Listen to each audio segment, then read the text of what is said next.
Starting. All right, I think we're live. So yeah, I'm here with Annika Obrien, and we've just spent about 4 hours getting to know each other again because we used to know each other sort of, kind of in a way.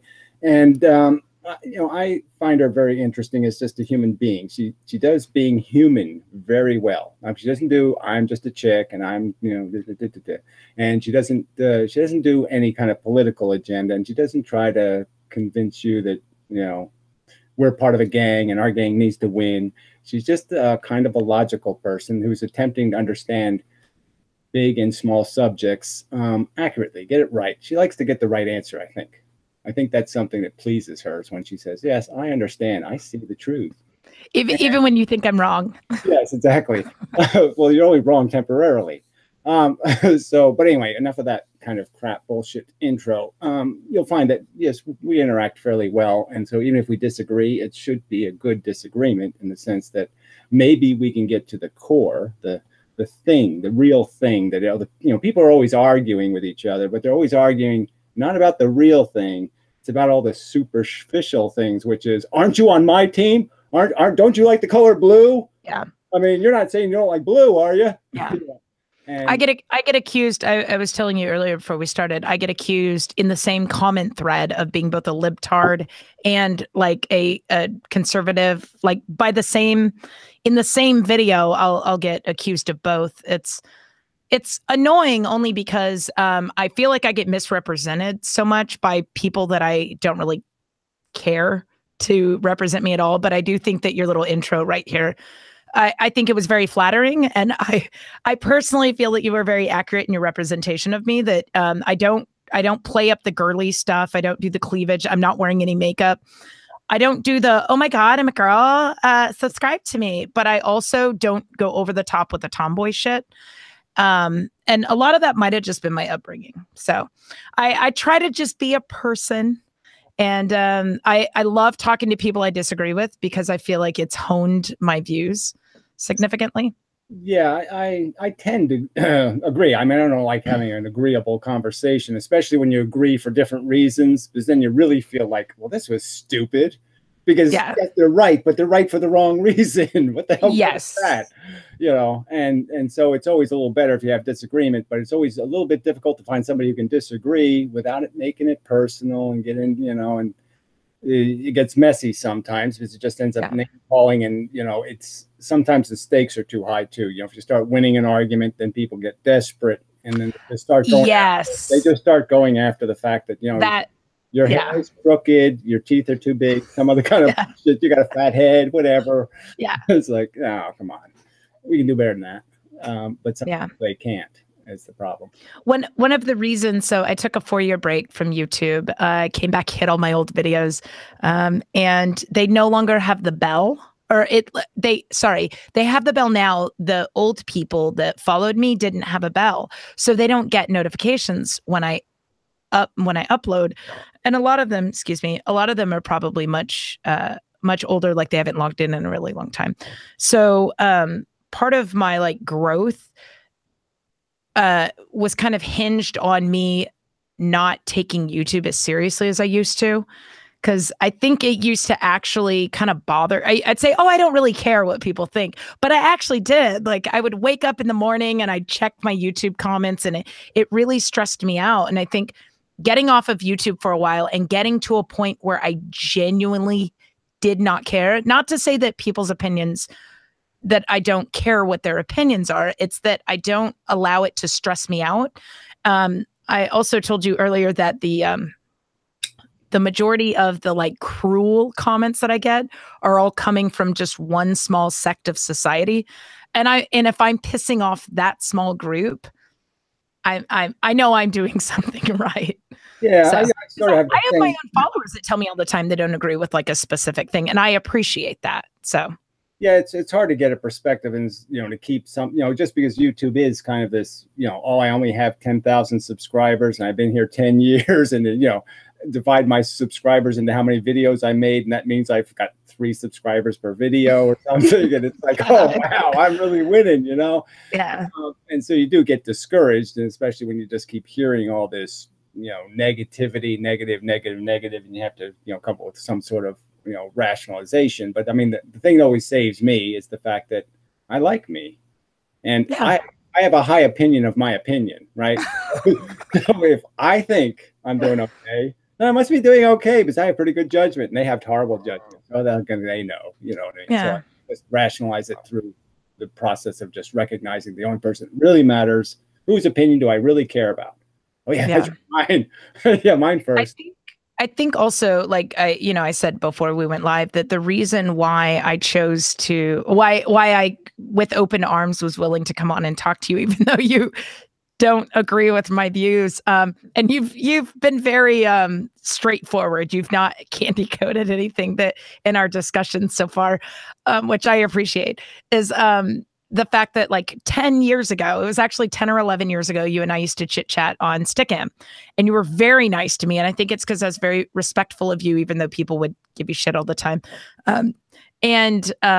You were one of there were only a few guys that were super nice to me that didn't try to like slide into my DMs and like, get like, hey girl, they weren't like white knighting me. They actually respected my views and defended me in an argument. And you were like the one that I remembered. And I remember you hated everybody in that group, the share at one point. And you literally like were going down the list and you're knocking off like what you hated about every single person you got to me. And you're like, I like Annika. So I was like, that's so weird. Cause you had like this laundry list for everyone in the group and you didn't have that for me. So, but I also wasn't as talkative back then. And I think the only things I talked about were atheism. And I don't think that you and I disagree on that topic. Yeah. Well, I'd like to say I was an appropriately upright, decent male. Yeah. You're just weird. I treat women all fair and all that kind of stuff. I agree. I don't really do it. I don't really do it on purpose. Okay. So, well, you are as a style point. You're an egalitarian.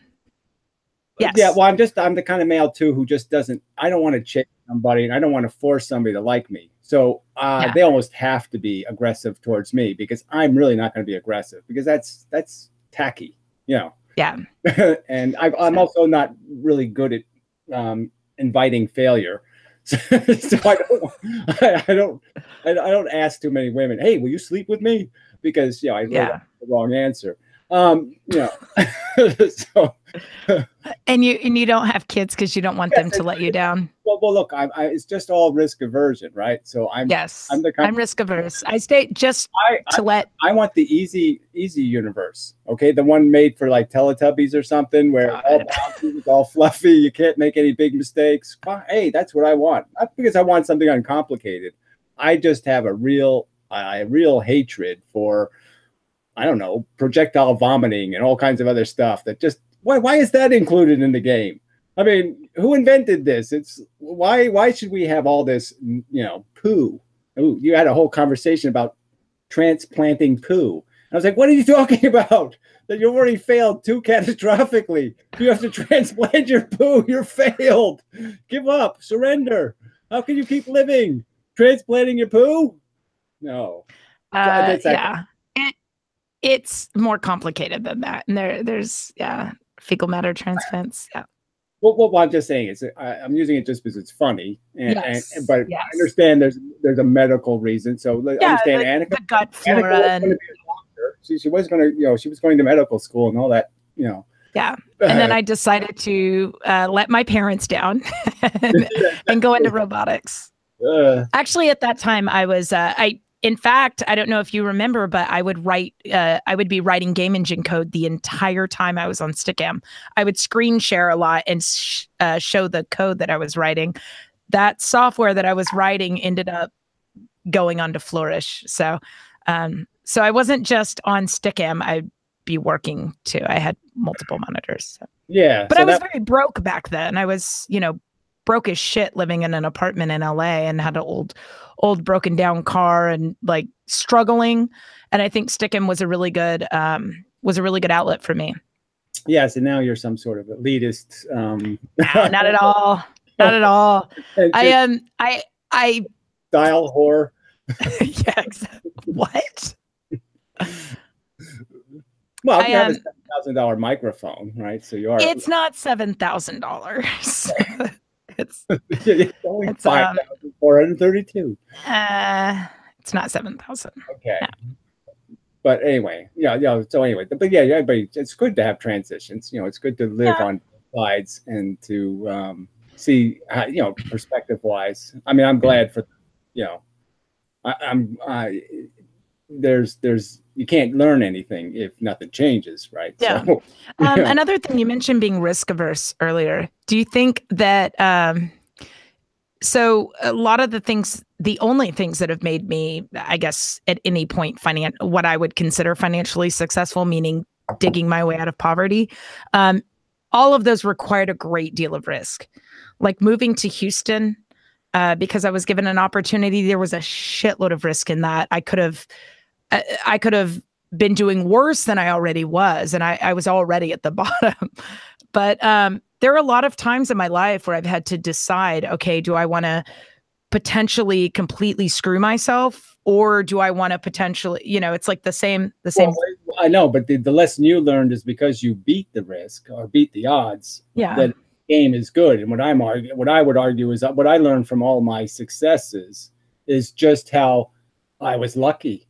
I have to admit it. Yes, I had a really good day, and I was on that day, and I could see the other guys were off that day, and I just took complete advantage of it. I win. And I could. But that's why you weigh the risk with. So like starting a business as an entrepreneur, I had to, I had my four rules that I followed, and one of them, the number one is outside of like do something I'm good at and that I love, is to only work with ethical people.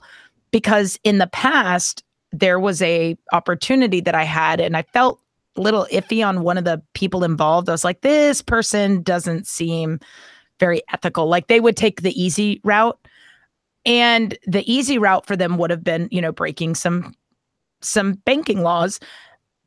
That was the fear that I had, and I bowed out of it. And later, fortunately for me, that I bowed out, because later they ended up getting in trouble. That was in San Francisco. And of course, it was that one person that I had it was just the spidey sense of, this guy seems like a loose cannon. Like he didn't care so much about the legality of the business. Yeah, well, just the word entrepreneur almost gives me diarrhea. I know. Because just about ethical entrepreneurs is like, oh, please, the whole ambition is me first. Is wait, how can necessarily. How can Well, I'm just saying, no entrepreneurs do things like, let's see if we can engineer a plan and sell it where we build a Hoover Dam for the cost of the dam, and we provide electricity for all the people. So you consider making a profit to be unethical? And we get reasonably paid, right? We get paid like everybody else, $20 an hour or something. The most recent entrepreneurs are about, I want to do something, and then I want my computer to make the money for me, and I don't really do anything except hit the make more money button. More money, please. So we'll get into Bitcoin here in a minute, but the most recent company that I founded, one of the things that was taking so long is I didn't know if I wanted to go the 501c3 route or a business. And it's slow growing because we don't care about profit. It's, mine clearing robots in third world countries. And for me, it's about building something that we're not even selling it for profit, that the people on the other side it'll be open source so that they can build it themselves and they can repair it themselves. Because for me, it wasn't about the profit. Now, yeah, of course, people need to eat, but I was also working with really ethical people. Well, see, the way you do that, if I was just to give advice, this would be my advice, is that you find the dual purpose, right? So you don't make any money on the good purpose. Yes. And you make money on the dual purpose. So that's the route we ended up going. And it took forever because all of us had to have they call it bring your own runway. A runway meaning like how long it takes you before you run out of money. So we were all kind of self-investing, and I was fortunate that I was in a position where I didn't need to pull a salary from a company at that time. So, So, I mean, it's an ethical business model. I don't expect other people to do it. And yeah, I'm just saying that, but that isn't traditional entrepreneur. So I'm just saying, when you say the word, like, I'm part of the entrepreneur community, right? Yeah. Okay, that's really not a fair representation. That's like me saying I'm part of the Black community. it's not viable. The startup community is what I would say. I am definitely in the startup community. We still have to find a better. We just have to find better. Well, better language for it, because in the local community, I'm known. Like, they know my name. I'm a moderator on the Facebook page. Yeah, well, I'm just saying that this is, part of language. Like, you did a video on words, and words having meaning, and I'm just saying that words trigger me all over the place, because people will say something like fiat currency, right? They don't really know what they don't know what that is. Okay. Well, I said it earlier. That's the Fed. I didn't say you. Okay. I'm saying that generally speaking, when the word comes up, they don't really understand the whole history of how paper money was created by kings, and it was a guaranteed piece of paper, and it was just a way of transporting gold without having to move gold around. Obviously, because the thieves could steal it, and just obvious. Or could catch fire. Well, yes, exactly. But I'm just saying, it was something that existed as just a way of doing barter, okay, with paper. Just saying, by guarantee, here's my, impression in a piece of wax and my signature or whatever to prove that this is a deal we made. And so it was just a way of guaranteeing deals, just so, if you were going to fix your house and I was going to help you, we had some kind of contract that basically said, you're going to help me fix mine, right? And even if you drop dead, then I'm going to get paid for the work I did on your house. Right? I'm not going to get screwed. It's a placeholder for work and effort. That's what cash is, and it still is. Okay, it hasn't been broken yet. Now, we aren't Venezuela. We aren't just printing cash. That's not the truth. But they think that's what fiat currency means, and they think that when a bank writes a check, a bank is using the authority of the government to make money, and it's really not making money. It's making personal debt. Well, okay, so with Bitcoin, you understand like how blockchain works, right? Yes, you know that you can't just print Bitcoin forever. There's 21 million total that are even possible. Yeah, and that's what's wrong with it, though. That's exactly okay. There's a limit. That's why so once we hit that limit, they're going to keep going up in value. Right. It can never be cash, because the whole point of cash is that it degrades in value. Not dramatically at all, but slowly over time, it loses a little value every day, just so people won't put it in their mattress. Just people won't pile it up on their desk and say, I have durable stuff. It's not durable. It breaks. So you want to spend it. It's a little bit of a hot potato. You want to use it. You want to buy a real commodity with it, something that's really durable. Like, give me an example. Like a home? Gold or corn or okay. You mean like an actual or a house or microphone, something real. Well, just so you know, these microphones, I looked at buying used equipment, and I wouldn't have saved that much if I'd have gone the used route, even like researching quite a bit. So I was okay with getting my I'm not. I'm not. I know, and I am impressed. I have to admit that these great microphones really do improve things, because I've had so much trouble with mine lately. The NPR microphone. Yeah, I've been sounding like crap. So not that I'm not getting. Well, crappy. if I ever decide to get off of YouTube again, I'll mail you a microphone. How's that? Well, yeah, but you have more. If I rage quit YouTube. Yeah, great. I've got a bunch of these things laying around. They're literally all over my recording studio. Yes, it's disgusting. Your studio. I'm rich in microphones. So anyway, so you are a little defensive. That's one thing. You are a little defensive because I just have to mention something once and you'll keep rationalizing it. But anyway, we all do that. We all have our weaknesses in terms of accusations. So if you want to do a little bit of Bitcoin, yes, I did research it in the past. I don't remember all the ins and outs, but you can mine this stuff. Apparently, mining was something it's a hash. You facilitate transactions or something to sort of get rewarded for the facilitation, which is basically you're just taking. There's a ledger. There's a central ledger, and every single transaction that takes place is in that ledger.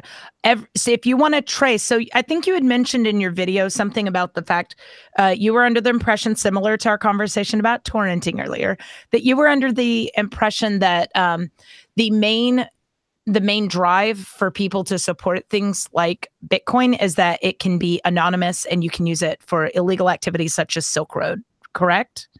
Well, that's not just it. I'm just saying it's okay, but that was one of the points you made. The theory of cash. What I'm saying is it can never be a cash replacement, or it's never going to be PayPal, because I don't put money in my PayPal account and expect it to go up or down. I want it to stay exactly. I agree. Yes.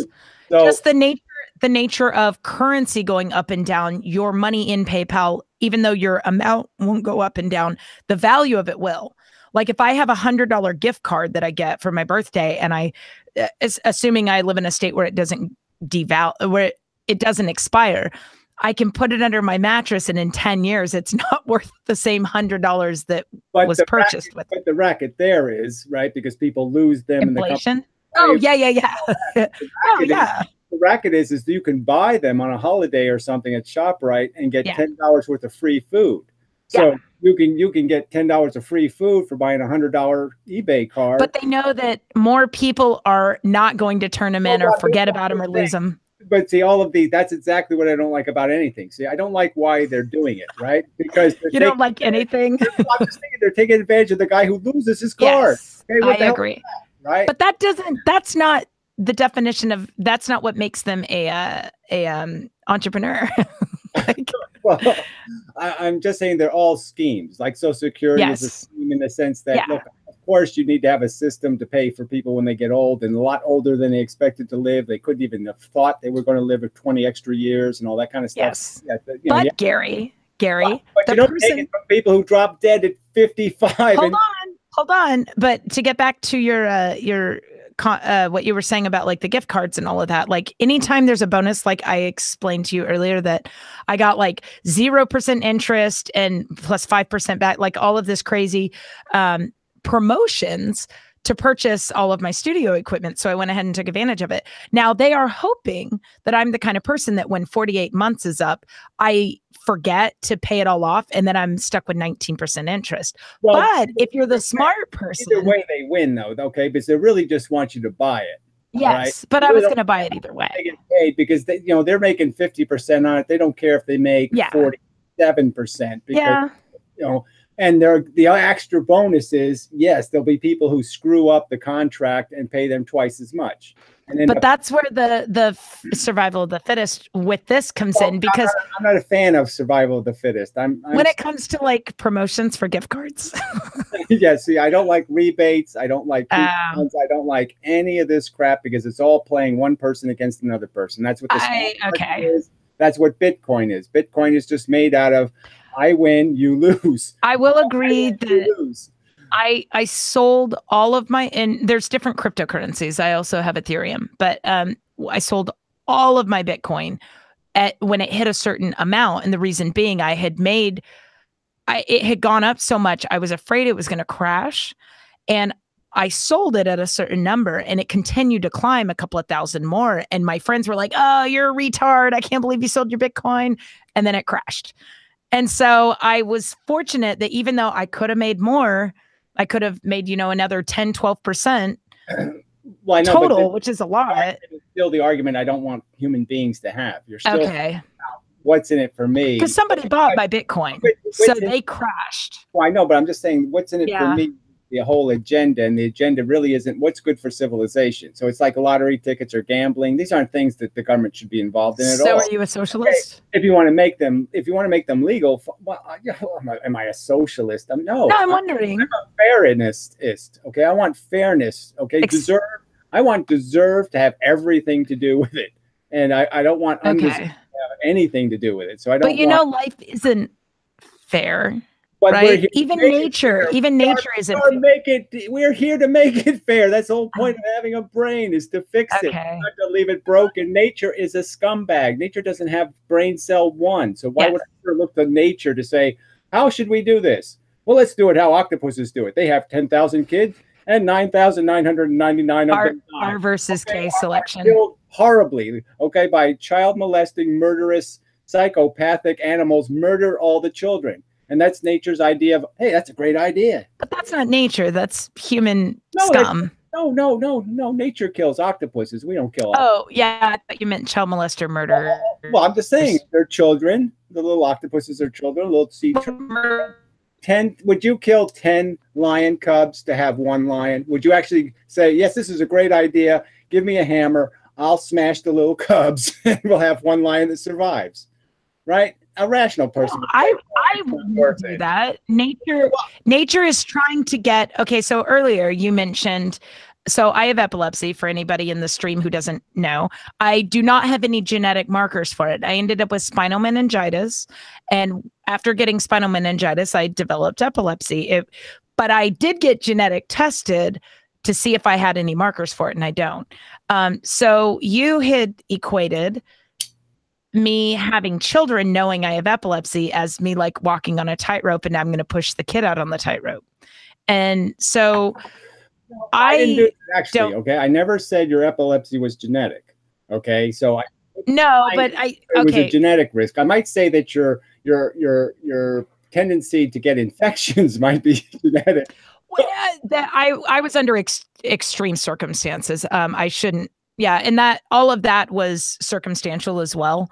It wasn't just like, oh, Annika gets infections really easily. Well, I'm not not making accusations. I'm just trying to point out what's the context of the conversation. And there's two things to consider when you're walking a tightrope. There's my skill, and then there's the environment. Yes. Now, the both things are fighting me, okay? Agreed. My skill and the environment. I'm just saying that some lessons we learn in life is about how bad the environment is, okay? And especially now, having kids is like retarded, okay? Because the human race there's like no chance. I mean, what's the next president going to be? We have Donald Trump. What is the next catastrophe going to be? Okay, because they're just getting dumber and dumber. Why don't you run? Yeah, well, anything's better. A rock. You're an antinatalist. Why don't you run? A tombstone with pretty writing on it would do a better job. I mean, you can't get worse than these complete idiots running the show. So I'm just saying, you know, and we are walking into this global warming thing that you don't think is a real thing. But anyway. No, I didn't say I don't think it's a real thing. I think it's something that's being exploited to control the population. I do believe that climate change is real. I just want to clarify that because control it though. Control it to do what? What do you mean? No. Control people. I know, but control them how? Our money? Like, okay, the fact that they want us to pay like $1 billion or something I think it's more than that, to the Paris, it's a way for them to tax things and this is just my opinion. You don't have to agree with me. Yeah, I feel like it's a way for them to centralize money and for them to punish us and our lifestyle, even after certain things have been proven to be false. Well, I think it's the other way around, actually. I think they're going the opposite direction. I think it's more of the opposite in the sense that they're exploiting us or just taking advantage. Like they sell you this Tesla nonsense where, you know, what is the electric? That's the kind of stuff that I mean is, yes. Like Obama finances a bunch of wind farms and solar farms. Trust me. I lived in California during the San. No, I know that's a racket, but that's the stuff that I'm talking about. They put up a nuclear plant. Some dude gets, you know, 300 million, more than that actually, I think. And they say it's going to cost over $1 billion to take it down. That money's going into somebody's pocket. It's coming from the taxpayers under the guise of, oh, we're going to save the planet, and it's going into some dude's pocket. And no net benefit to the people. I'm just saying it's the entrepreneur element of that is broken it. Okay, that is friends with a politician into an industry. Well, I'm just saying that politics is a reflection of the average human who is a selfish cunt. Excuse my friend. Okay, so that would be the argument: is that, you know, it's broken. You can curse. It's broken because we break it. Okay, we elect the assholes. We say that guy's charming and intelligent when he or if you want to believe that it's just Russians on Facebook. Clearly, for most people now, especially, okay, everybody's way too busy, so they can't be intelligent. All right, like you did it probably in your youth, right? You were a serious kid because you were going to do this medicine thing, and that you have to be serious. So and it was all I knew, so it was a lot easier. Oh, if you told me right now I had to go to school for medicine, oh my God, I'd die. That gave you the start where you had a foundation to get to computer programming, right? Yes. I mean, if I wasn't a little bit serious in school, I mean, I was completely unserious. Don't get me wrong. I you know, I loafed my way through. But I was serious in the important parts. Okay. Yeah. Like I took the first computer they ever had in the school. I was in that class. oh. Now, okay, I was, they're all nerds.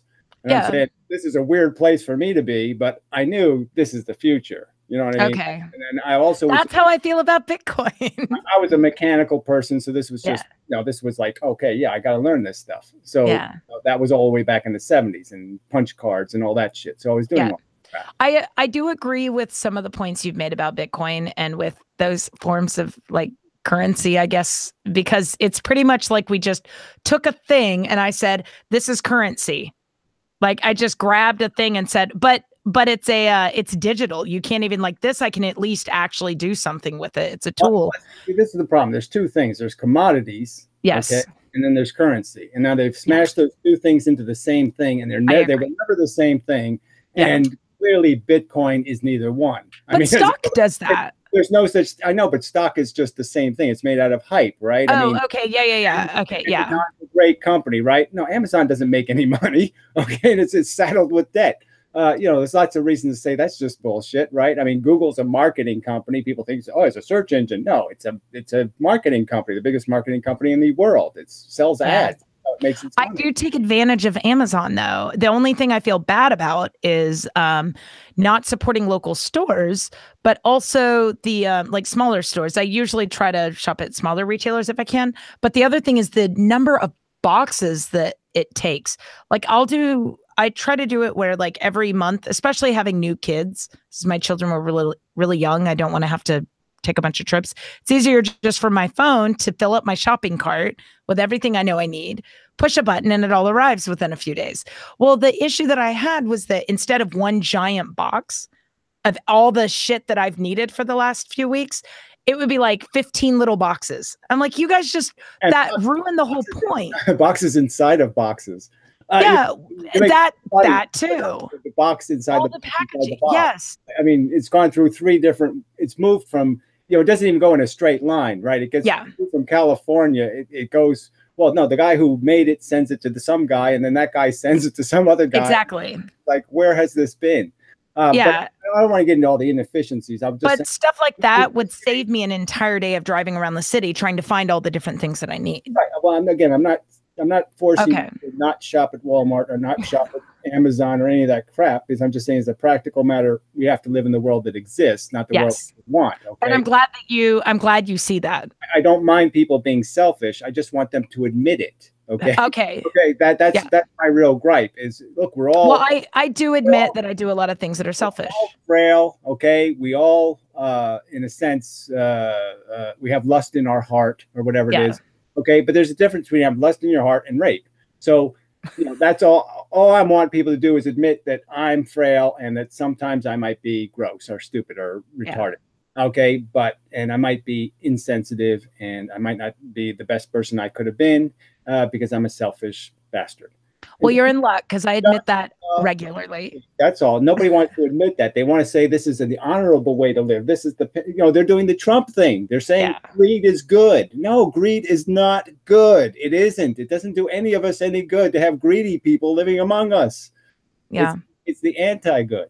But anyway, back to the crypto. My point is if they called it bit wheat or Bitcoin or everybody would just laugh themselves to death and say, well, I'm not going to buy something I can't eat, right? And so they pretended it was a currency like gold. Well, no, it's not. I mean, everybody knows that gold is even a fake commodity, right? I mean, its value is way exaggerated to its actually material use. Okay, it's not even like diamonds. It doesn't even have the kind of, like, even if it was just being bought for jewelry, the price would still never be as high as it is now. And it's only so high because it has this impression that somehow it's lasting, that it's durable, that value will always exist, even though nobody would ever trust it. I mean, would you trust somebody, like say we go into a dystopia, right? Okay. And you have some cougarans. Right? I'm going to be like, yeah, sure, they're real, right? What are you fill with chocolate? Is that it? You fill with chocolate? Everybody was. Oh my God, this is such an amazing stream. I'm so glad I'm here. I mean, seriously, spend this is awesome. Just think about how much money we would spend testing each other's gold, right?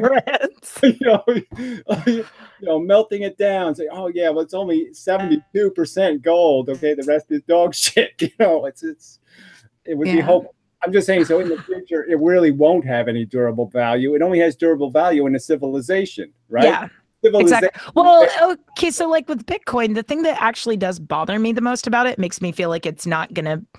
It's because I wanted to believe that it was like valuable, that we could use it as a pyramid scheme. That's all I'll say. It's a pyramid. You're correct. And the reason why I will agree with you is the way it's so easily manipulated up and down. I wanted Bitcoin to stay stable. I wanted to be able to buy in a bunch of Bitcoin. I know that, yeah, the selfish me says, fuck yeah, I want 10x profits. But in reality, I wanted to see it, like I genuinely wanted to see it stay stable. And then over time, maybe do a gradual increase in value, similar to how the US dollar does. But it would go up and down and up. And I'm like, that's not why I bought into Bitcoin. I didn't buy in to write it up and sell it at the top. Like, I know that, yeah, that's nice for me. And, I can pay my bills with that money. But my point of getting into it was that I wanted it to be this steady. I would have gotten into it if I could have believed the hype. Like I said, if it's anti-PayPal, and anti-bankers and anti the establishment, I'm all for it. But it really wasn't pro-person. It really wasn't giving me what I wanted. What I want is a way to electronically transfer the money I do have, not any kind of fake money or any kind of other bullshit. And I want to be able to pay for something, paying the real price of the electronic transmission, which is almost nothing, right? So it's like the internet, right? This is what I really hate about nerds, okay? And I really hate scientists. I hate a lot of people. But I mean, they all turn into weasels and crooks and bums. Yes. Look at the internet. I mean, our inner dark souls come out. The internet is the perfect example. I mean, or even cable TV, right? Cable TV, like you were into the medical crap, right? You used to be able to watch heart surgery and brain surgery. The real thing. You could watch somebody getting their hip replaced. It was right there on TV. Yeah. Where did all that go? Where did all that real, where we were really getting to see the world, the whole idea of the webcam and everything. Where even did that go? I mean, it'd be really cool just to be able to punch up someplace and see it, see where. Did you ever use Google Plus? Well, I never, Okay. Well, there was a lady. There was a lady on Google Plus who had, I think it was a brain surgery. She had something live. They live streamed her surgery. They had to go through a lot to get it done. I sat there and watched. She was a really nice lady, but I remember talking to her before. We had been friends through Google Plus. We did live streams all the time. And she, they got it cleared from the hospital, the surgery center, I should say, and her surgeon and everybody in there. And they live streamed her surgery. I'm not saying you still can't get it. Okay. I'm just saying that when cable started, it had a real focus that was opening up all these windows to the world, and then all those closed because it turned into, you can sell more candy bars talking about UFOs. So all of the serious stuff died, all the stuff that took a brain, you know what I mean? Like the PBS style, TV that was on cable. I'm just using this as one example. So I just want to get to the bigger story, which is the internet itself, like the whole idea of the domain names, right? Really simple thing. You just rented, you could rent them for life. Right, you could buy a domain name for life for $15, that kind of thing. And what did that do? They turned it into commercial business, so they could all make money on it. They did the same thing to search engines, right? Search engines weren't something you really make money on.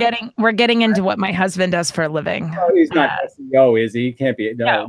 Okay. No, he's not SEO. He works with people who are in that, his business overlaps into where he goes to conferences and he meets those guys. They're all like car salesmen. Well, yeah, and he's like the car salesman. Yeah, right? he's not a sleazeball. He's actually a programmer, but he does stuff I'm just saying that he knows about SEO. I'm just saying that the internet of old was a completely different mechanism than what they allowed it. They just allowed it to get more and more commercial, and they kept using the scapegoat of Microsoft, right? Microsoft was the evil bad guy. All the nerds said so, right? But anything Google did was precious, right? Google's just so precious. It's just so precious. And Google's the more malicious instrument. It's the thing. I'm pretending to be a free search engine. We did not, that's actually in the founding documents, right?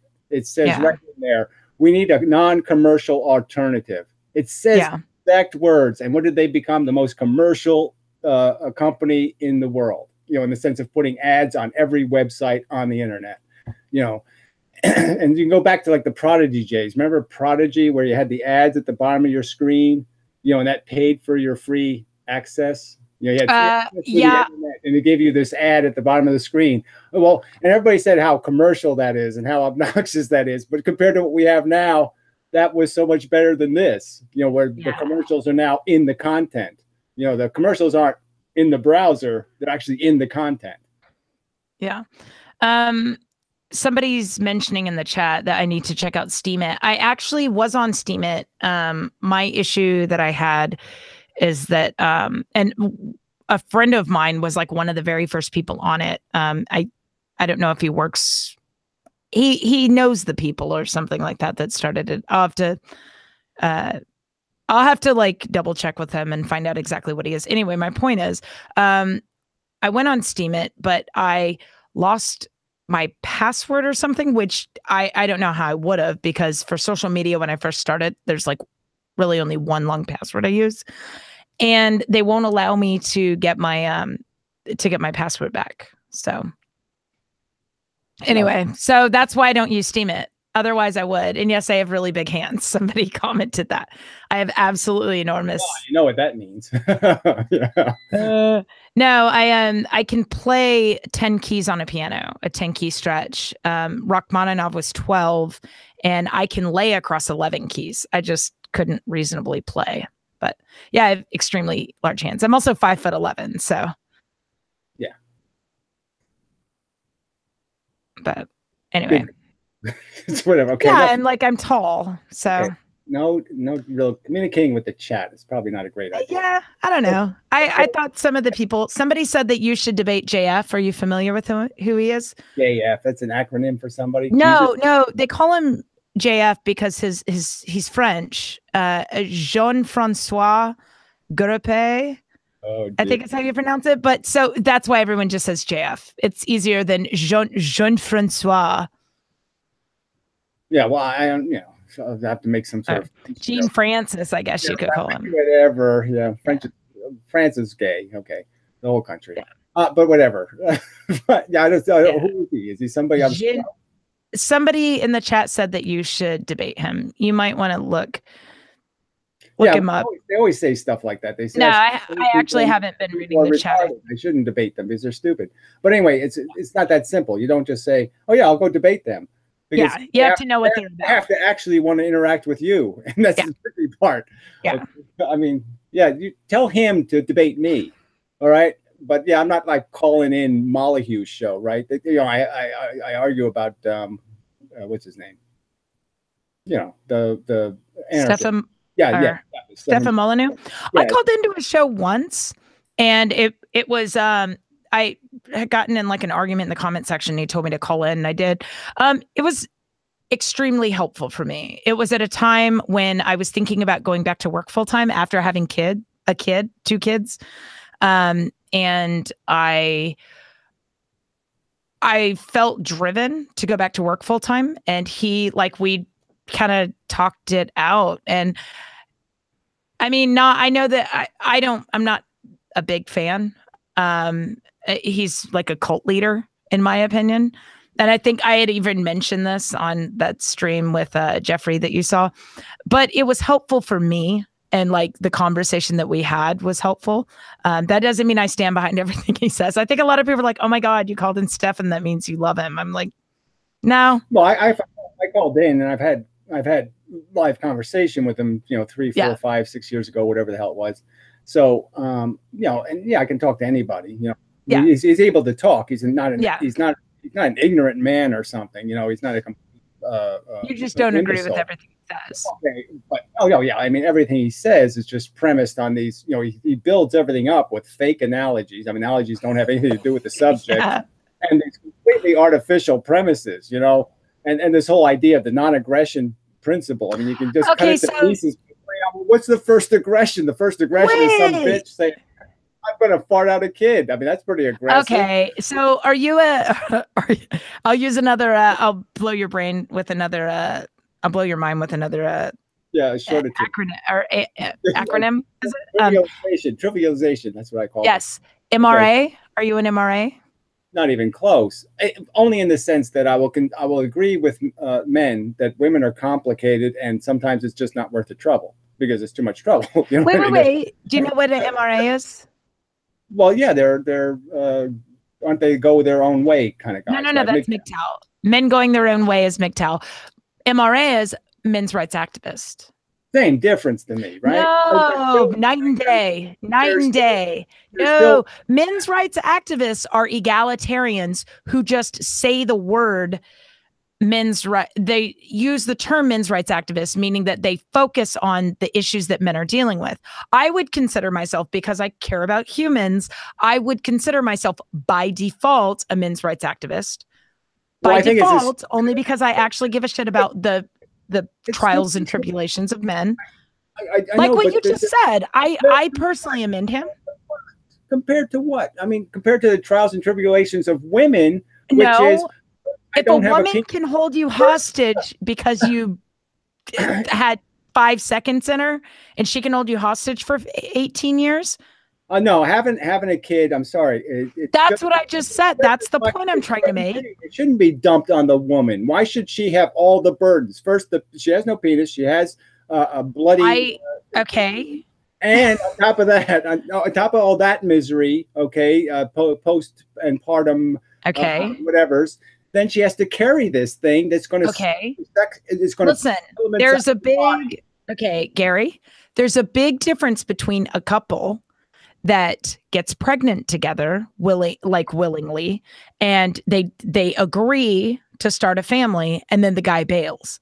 That's a big difference between two people meet at a nightclub, the condom breaks, and the chick says, well, this guy's loaded, so there's a big difference between that. No, my argument to that one would be, again, is that's contract law. Okay. That's okay. So if you're not willing as a male, okay, to recognize that you have to know who the hell you're sticking your dick in terms of what she's going to do when, because frankly, I've been in those situations, and, sometimes I've had to be there. Well, I think that men should be smarter and not stick their dick in random chicks. Well, I'm not saying that people shouldn't have sex. I'm just saying... No. But I think that they should be smarter and not... You have to have a contract, and it's not the woman's fault, okay? Yeah. It's just as much the male's fault for uncontractual sex, okay? So if you're having uncontractual sex, okay, that's on you. And the fact is that why should it be all the woman's burden? I mean... To say that, well, the only one who can get pregnant in the accident you're having is the woman. And so because nature made it that way, we should endorse that and say it's all the woman's fault because she's obviously the one who got pregnant. So she's the one who did it. That's almost as bad as saying you deserve to inherit money, because you fell out of the right vagina. Therefore, I don't think that just because I don't know. I don't think that just because a chick gets pregnant, like on a whim, that the guy should have to pay 18 years. I would agree. And just for broken whim, or she's a prostitute. Yes. No, I didn't.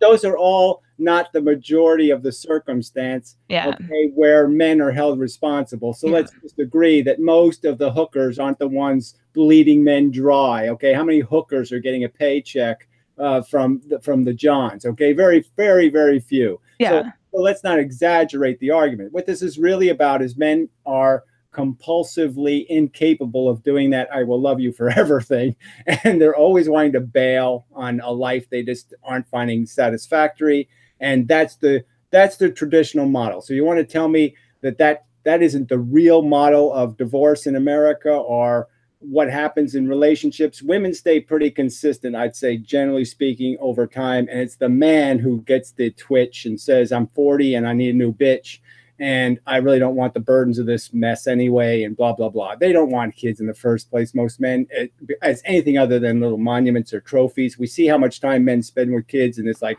oh yeah, you're really cute, fuck off. It's like like lions. I love lions, so I'll always make a lion analogy. But just watch male lions. Watch a male gorilla, right? Go watch some gorilla shows and see how much time the male gorilla spends with the kids. Yeah, the kid will do something. Yeah. He'll say, yeah, that's really cute. But most of the time he's saying, get the fuck out of my way. Okay, I'm busy here. I'm working. All right. So let's not pretend that men are invested in families in the same way that women are. And so, look, I'm not saying some men aren't screwed in court. I'm just saying overall, the balance has to be in favor of the woman and the kids, because obviously she not only sacrificed the 9 months, she sacrificed all the other crap that has to do with being a woman in the first place. The fact that you do get periods and you do have off days and you can't be as competitive in the market, and all these other reasons why, yes, if you're going to have kids with a woman, you're going to maybe have to expect to subsidize her a little bit if you had great success in your life. Okay. Yeah. Somebody, this Ramsey77 wrote the Roosh. Do you know who Roosh V? He's a guy who's been like, man, you're just making me feel like, oh man, I am so. No, he's this guy. He calls himself a pickup artist, but I have actually just recently talked to somebody who knows him in person and said he's full of shit. He doesn't actually get laid. He's this guy who claims to be a pickup artist. But he just like, if you see the guy, you'll see he's not. If you see what he looks like, he doesn't have. So if you're going to be getting laid all the time by chicks, you've got to have one of a few things. You either have to be like young and attractive, right? Or you have to have resources of some sort, right? Or you have to have a personality. Like you're not going to be old, unattractive, broke, and have a super shitty personality and not the type of guy any woman wants to deal with. This is always a great subject. We can go on and on and on about these little traits or what kind of dance, like what kind of animal we are. But this guy claims he's getting really hot 20-year-old pussy left and right. But like chicks are repulsed by him. Like every chick, like it's seriously like every girl that I've talked to is like just talks about how he just hits on them and they find him repulsive. You always find examples, like there's probably men who jerk off to like Betty Boop, right? Yeah. And it's like, oh, come on. I that horrified me through my whole life. It was like the most anti-sexual cartoon you could have drawn of a woman. It's such a bad characterization. But he claims he like lives in his mom's basement. He's disgusting. He wears like armpit stain. He's covered in body hair. He's almost 40. I'm not disagreeing with you, but I haven't seen him. But I'm just saying you have to acknowledge he's not an attractive guy. He's broke. He has no personality, and he claims he's getting laid left and right by women. Well, I know. He's the only one who claims this. But he's also like famous for claiming this. Anyway, I went on this like debate thing with him. And I ended up getting a shitload of followers because of it. And somebody is mentioning his name. They're like bringing him up in here because I debated him on Andy Worski's stream.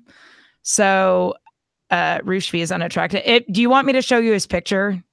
This is the second sidetrack. You've allowed yourself to get sidetracked twice by the idiots in the comment section, right? Like there's somebody smart in there, and there's nobody good in the comment section. Okay. Nobody's going to come up with a good idea. Somebody said he went on Dr. Oz. I don't know. Look, I didn't know he was on Dr. Oz. I don't think I've ever seen. No, I don't think I've ever seen Dr. Oz. But well, look, Tom Jones is like 80 years old, right? And he's still getting laid, okay? Because he's Tom Jones, okay? You know what I'm saying? Wow. He has some of the But Tom Jones is like rich and suave and like has a personality. But that's the point, right? Is that's one style of male, style of male confidence, right? And then there's the other kind, like some rich guy who's also getting laid because he has money. So that's another kind of confidence. This guy that I debated.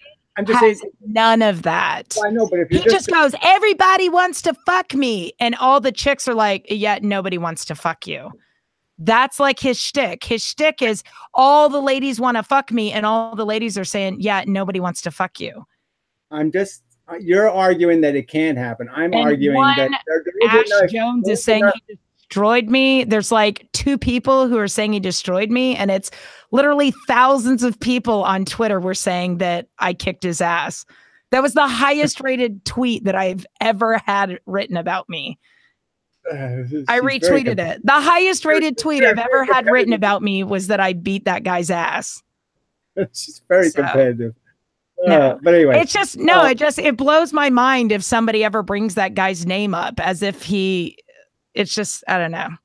Anyway, well, I'm just trying to make the analogy Yeah. Okay, there's women like that. You'll have some Broadway play of fat women who, in spandex, and they all think they're really hot, and it's really and so yeah. There's obviously that does work. Because some males will say, well, they think they're hot, so they must be hot. They must be worth it somehow. Like the confidence thing. Yeah, so I'm just saying you could say certain words like confidence and security. We could just take two words and we could say, like, everybody wants to fuck him. Generally speaking, that's what women want. Okay, is some kind of confidence, security. That okay. If we were to say there was a natural hormone that we could label something and say women are stuck with it, their tendency is to look for that reliable, consistent, and strength is consistency is sort of an indication of strength. Okay, this is sort of a peacock feather to have this confidence and security thing. To not look like you're knocked down or whatever it would be. I'm just saying if we have to do this, and then men, you can do this. Yes, they're more aesthetic, not aesthetic, but whatever the visual thing. You know what I'm saying? They're going to demand a certain physical appearance and a lot of other things that are much more in little categories. There's no overriding thing that says hot. Yeah. Okay, so they can like a woman who's overweight. They can like a woman too thin. They can like lots of different varieties of whatever's called aesthetically attractive because of how they've been maturated, in the sense of what happened to them when they were 7 years old or whatever. And that defines what they like sexuality, sexually is kind of defined by those initial associations, but they're not really, there's no overriding thing that says you're looking, because men don't care. They don't care how fertile you are. Right. I'm only losing sperm, right? I'm not losing blood, know? So I can waste it on a woman who's not desirable, and it doesn't hurt me genetically at all, where a woman can't really give away an egg for free. You know what I mean? That's dangerous to have the rotten shit spilled on your good shit, where a man is doing exactly the opposite. He's full of rotten shit, and it doesn't matter where he dumps it. It's always to his advantage. So that would be a big difference between, I'm just saying that's one of those things where you just say, well, yeah, this is a fundamental difference between men and women. Let's not pretend it doesn't exist. Let's but let's also not say we're going to enslave women forever. Okay. Because of it. I think, okay. So the thing about like the women, like if a really fat, like a 600-pound woman claims all the guys want to fuck her, you'll get men who will just want to stick their dick in something. You don't typically get women who get so horny, they'll just fuck anything. Like, well, that's all I'm saying. Women are designed differently. So they're looking for something like they want something. Yeah. Like they're not going to stoop to that level. They need something. Really, I don't want to say it's not about fucking, but it's not about fucking for women where it is they need something. They need substance or something. Well, I'm just saying that even the act is sort of a proof of it. Okay. They don't have the automatic I'm satisfied button, because there's no reason to give a button to a woman, right? Yeah. Nature doesn't give it to her because there's no reason to give it to her. All right. Yeah. So the whole point is to keep her from making accidents, not to give her a reason to make accidents. But the first time I heard the guy was like 3 weeks before he came on a stream that I'm a moderator of. And that's the only way I heard of him. Like it's good to have conversations with lunatics. I'm just saying that that obviously is an extreme case of extremeness. And it's almost like, okay, yes, let's talk about the news and let's talk about what the craziest person did in America today and pretend it means something. You know what I mean? But I'm just saying that's not the definition of the subject of MGTOW or whatever the other thing you said was, the men's rights guys. Men's. Right. Well, the big difference. I would call myself a feminist, and I frankly. Neither do I. No, I do. I do call myself. Oh, you do? Well, by old school standards. And I would concede that all the women I know are less of a feminist than I am. Okay, which I find, funny, ironic, whatever you want to call that. So real quick, your definition of feminism, meaning like first wave, meaning like that men and women, what I would consider egalitarian, meaning that men and women should be equal. Well, I think we should definitely have as much of that as possible. Okay, I mean, they should be able to be doctors and take it seriously. They should be able to have conversations. Like I should be able to have an argument with a woman. Okay, without turned into I'm having an argument with some female or something. Okay. Yeah. It should just be a person first. So a woman who wants to be a person first should be allowed to be a person first. Okay. And sex object second, and something else third, and something else fourth. But should be a human being first. Treat me like a human being, and then you can decide whether you know if I want to be something else. But if I don't want to be it, like I said, you're not selling it. So you're basically saying, look, I don't. It's not that I don't want to be seen as a woman. I don't want. It's not like I'm saying I'm not a woman, but you're saying, look, I'm not. That's not what I am here. Okay, here I'm a brain. And I'm trying to interact in some sort of logical way with facts and information, and I don't want to be thought of as just a trivial thing or some, fuck pouch or whatever you want to, Yeah. Well, because I use the term male feminist as a pejorative, but that's because in a lot of people's experience, male feminists are not quality humans. Well, I would argue that a lot of them are troubled people with all kinds there are people who are very a lot of transvestites, a lot of people with problems, identity problems. Okay, a lot of men with they really want to be girls. Or they're like the kind of people that are like more recently what I would like the Rouge fans, which are the guys that'll message me. They'll be, oh my God, you're so amazing. I love you. You're so awesome. You're so this. And I'm like, excuse me. I'm married. I'm this, I'm that, whatever. I'm not interested. And then they're like, oh, fuck you, you cunt, you bitch, you whore, you're ugly. It's like, I thought I was awesome like 5 minutes ago. Oh, I know, but that's just everybody's so immature. So that's another problem. Okay, that's separate. You don't have to be a feminist. They're your best friend until you turn them down, and then you don't have to be a feminist to be immature or childish. So that's in all. But it's the same. I'm just saying that it's the same psychosis. Does that make sense? I don't think it is the same exactly. I'm saying in all these groups, there's people who are just the fans. Okay, the fans are different than the players. All right, like it's okay, like Ann Coulter is the player. You know what I mean? And then she has fans who believe everything she say, but don't understand a word she's saying. They love Ann Coulter, right? So there's the Trumpies. They don't love him for anything they understand. You know what I mean? They just love the idea because he's for kill the Mexicans or whatever the thing is. And so they say, I agree with that 100%. So I agree with everything he says. So I'm just saying there's a difference between the player and the fans. So all of MGTOW or all of the feminist loonies, they all have the. So can I explain the difference between the MRA and the MGTOW thing? Well, you already did. I mean, I get the idea. No. Okay. So a lot of the MGTOWs, and I've talked to some MGTOWs more recently. So MGTOW is men going their own way. I would have no issue with MGTOWs if they'd actually go their own way. Unfortunately, they don't. They harass women. Like as a community, as a movement, they don't go their own way. I know men who go their own way. They leave women the fuck alone. They don't call themselves a label. Like Jacob, my podcast partner, he's not in a relationship. He just fucking does his own thing. He's focused on his career. He's doing it. He has hobbies. He has friends. He has a social life. He's not currently looking for a relationship, but if he met a really awesome woman, he wouldn't turn her down. He's not bitter. He doesn't hate women. But he's gone his own way, so to speak. Does that make sense? Well, it does in the sense that, by definition, I'm MGTOW in the sense. But he doesn't call himself MGTOW. Okay, in the sense that I've never slept around. Okay. Yeah. But a lot of the guys who use the label MGTOW, they tend to be guys who they chased complete cum buckets, like women who cheated on them. They chased women who were like either grossly underage and then got them on the sex offenders list. So now they're like, oh, well, all women are whores, or like a lot of those guys, or they're deadbeat dads. Bitter. I'm just saying they're all bitter. Yeah, they're bitter. They're pieces of shit men who claim all women are whores, and in reality, they're just shitty men. Right. When I'd argue that these men, most of the men arguing for their rights, are the same. But those are men's rights activists. Those are the same thing. It's just that they were in more entangled relationships that cost them more money. But that's the only difference. Okay. They made horrible life choices, and now they blame everybody else. Exactly. It's still just men who don't want to take responsibility for their own bad judgment. Okay. You know what? Yeah, they weren't risk averse. They made me an alcoholic. You damn enablers did it.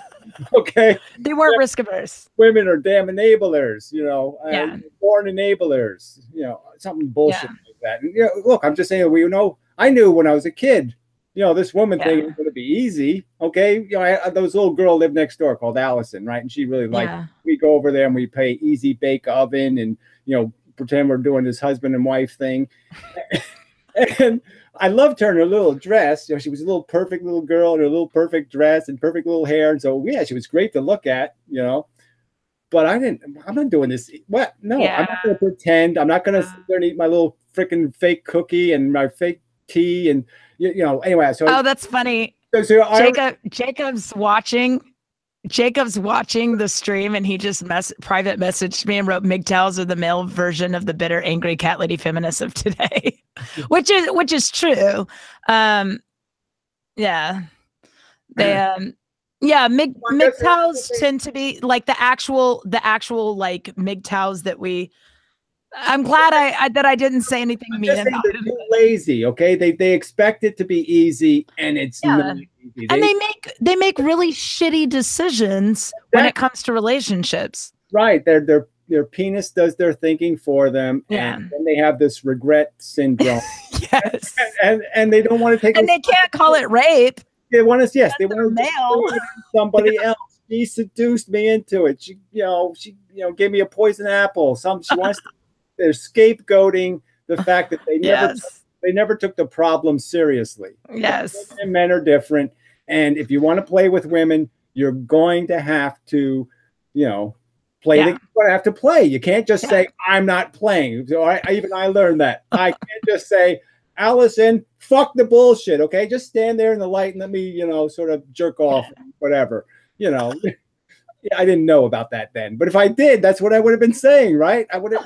Oh my God, this went a weird direction. Well, I don't think it's that weird, but I know, but the nature of the animal, and you kind of have to understand the animal if we're going to have a conversation about why the animals are doing what they're doing, because this is the bullshit, right? I mean, all of this civilization is built on all these stupid lies about how people really live, you know, and what they really live for. You know, and some of that you get to see now because of YouTube, right? I mean, you can see the guy with the machine that shoves the dildo in and out of his ass. And, you know, you can see that this is where people really are, okay? This is what they're really doing in their living room, and all this fake picket fence.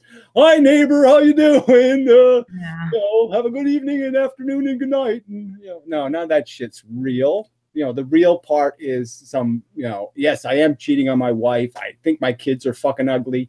And, you know, that's the truth. And they don't like, what they don't like is all feels like traps, and it's all a trap somebody else built. You know, the Fed did it. The Fed did it. The Fed did it. Damn it. The Fed did it. Yeah. It's truth. And that's really what there is, right? They're all truthers too. I bet all the, if you took a survey of MGTOW and whatever the other one is, they're probably 90% truthers too. Somebody just told me to ask you about Buffalo Bill's feminism. Yeah, I'm always get that. And I take it as a compliment, right? I mean, he's kind of a good actor in a great movie, you know, Buffalo Bill from Silence of the Lambs. You know, I was about, you know, what's weird is you just reminded me of that scene from Silence of the Lambs, the spin around. Yeah, I did it. I actually did the tuck, you know, video. The weirdest thing is you just reminded me of the tuck. Did you ever do that? I did it. Yes, I did that video, and it was my 1000th video. And of course, YouTube banned it or whatever. Why? You did the tuck? Because I didn't know that you did it. It puts the lotion on its skin. Yeah, it's a great video. I put animation in the video. But you look like him, but you just looked like him earlier when you went on your little tirade. When you got. Well, regardless, I mean, people think that's an insult, and they compare it to the guy in Mask, right? Their movie. The guy in Mask, because I why? Well, I have a big head, you know, big jaw.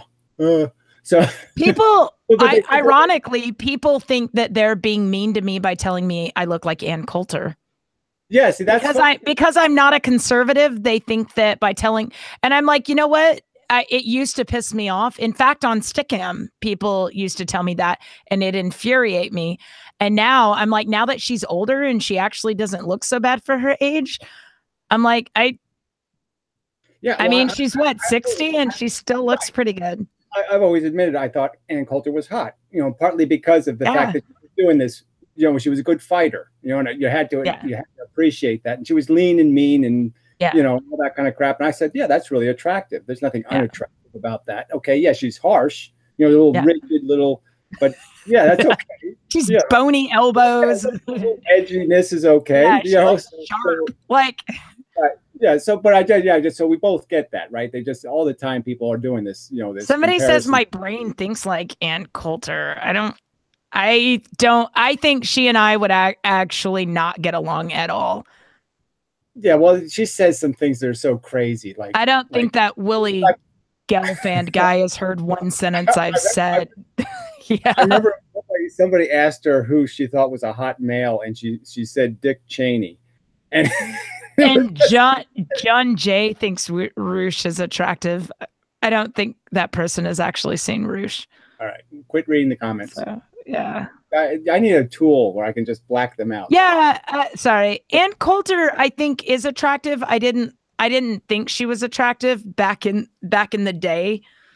Sorry, I read through a few of the comments. Yeah, well, it's all so subjective. But I'm just saying, as a woman, she has quick question. I wanted to I wasn't reading all the comments. I just skipped through a few a little bit just to see if anybody had anything to say or whatever. What about Jordan Peterson?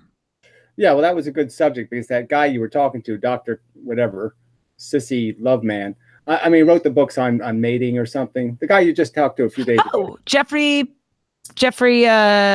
Miller. Yeah. The irony. So the reason, real quick, the reason I addressed the people who mentioned Roosh's name was I was going to segue that into, so Jeffrey Miller, the irony of that is that Roosh came after Jeffrey Miller and so Jeffrey and Tucker Max had written a book together about mate selection, and Jeffrey Miller has a PhD in mate selection, right?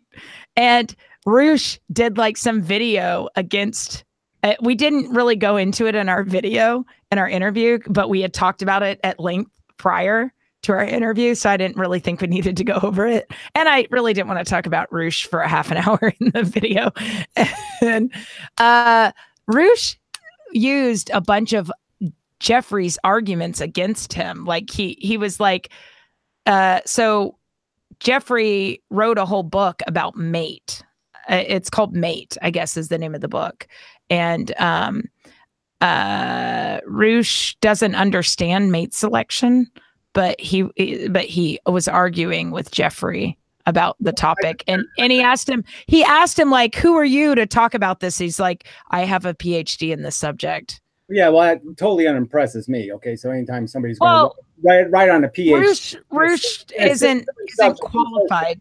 Well, I'm just saying that either is the guy who's qualified, in my opinion. Yeah. Just in the sense that I disagree with everything he was talking about, and his whole idea of what we carry evolutionarily is nonsense. And I'm just saying everything he said I was against. Evolutionary biology? Yes. Well, I mean, how much or evolutionary? Well, he's an evolutionary psychologist. Well, I'm just saying everything about our evolution stops at really simple principles. Evolution doesn't do anything complicated. So, the idea that we are carrying some kind of need to see streams and need to see trees and need to, some sort of, when you got into aesthetics and environmental circumstances, I was like just ready to blow up, as I'm saying that is just that's just conditioned. Okay, you grow up in China, you're Chinese. You grow up in, Islam, you're Islam, and you think this is pretty, and you think diamonds are nice, and you know what I'm saying. All that is so subjective, and to get into a conversation about some sort of natural aesthetics, in my like art and stuff like that, or well, there's just nothing that's visceral from nature that we have any obligation to be obedient to, even if we were genetically made to eat meat, which we're not. Okay, it would still be an obvious conditioned response. Okay, it's still what your habits become and what you're grown up to be. So I'm just saying, obviously millions of people get by in the world without eating any meat. Obviously I do. So it would be silly to say it's some sort of genetic thing that we want to go chase squirrels down and tear off their hide and swallow it. Because of course we don't. Yeah. So I'm just saying the same would be with any kind of aesthetics. The aesthetics of having babbling brooks and certain symmetries would have to exist. I think would be, it's just no, we're much simpler than that. Anything that comes from evolution is much simpler than that. It's like temperature, you know what I mean? It could be in a range, and that's just fine. Not too hot, not too cold, but there's no like 78 degrees. That's the right temperature. Yeah. That's subjective. So I just mean that was you get into all like I said, everything he said. I didn't agree with his whole global warming would kind of be a good subject maybe, and this idea that the human race has some destiny to go out and conquest and make humans in other star systems or something. It's just, I'm almost saying, how can you be a PhD in anything and think that's a realistic possibility? Just because the physics make it impossible. Unless you're doing the wormhole thing. I don't know. At one time they thought, there were a lot of, nearly everybody thought that the physics made just airplanes impossible. So no, everybody didn't think that. Most everybody except the Wright brothers. There was a lot of people tying feathers to their arms and flapping and trying. But those people we were locking up. Well, not we, but I'm just saying, I don't think you can demonstrate that with anything. I don't think there's any Newton or anybody made any predictions about there'll never be flight or something. I don't think that was ever a truthism. So I'm just arguing this idea that physics has provides all the information we've gained from physics is just demonstrating the limitations. It's demonstrating how you can't overcome some of this physics. Yeah. And obviously the whole time travel thing is a silly idea, and I can go through lots of. I don't want to get into details. Yeah. I was arguing that everything he said, I was like, no, wrong answer, and he reminded me of Peterson, because he reminded me of kind of a beta male. Sorry, but he just male, Jeffrey, talking about what it is to be alpha, and I don't think he has any clue what alpha is.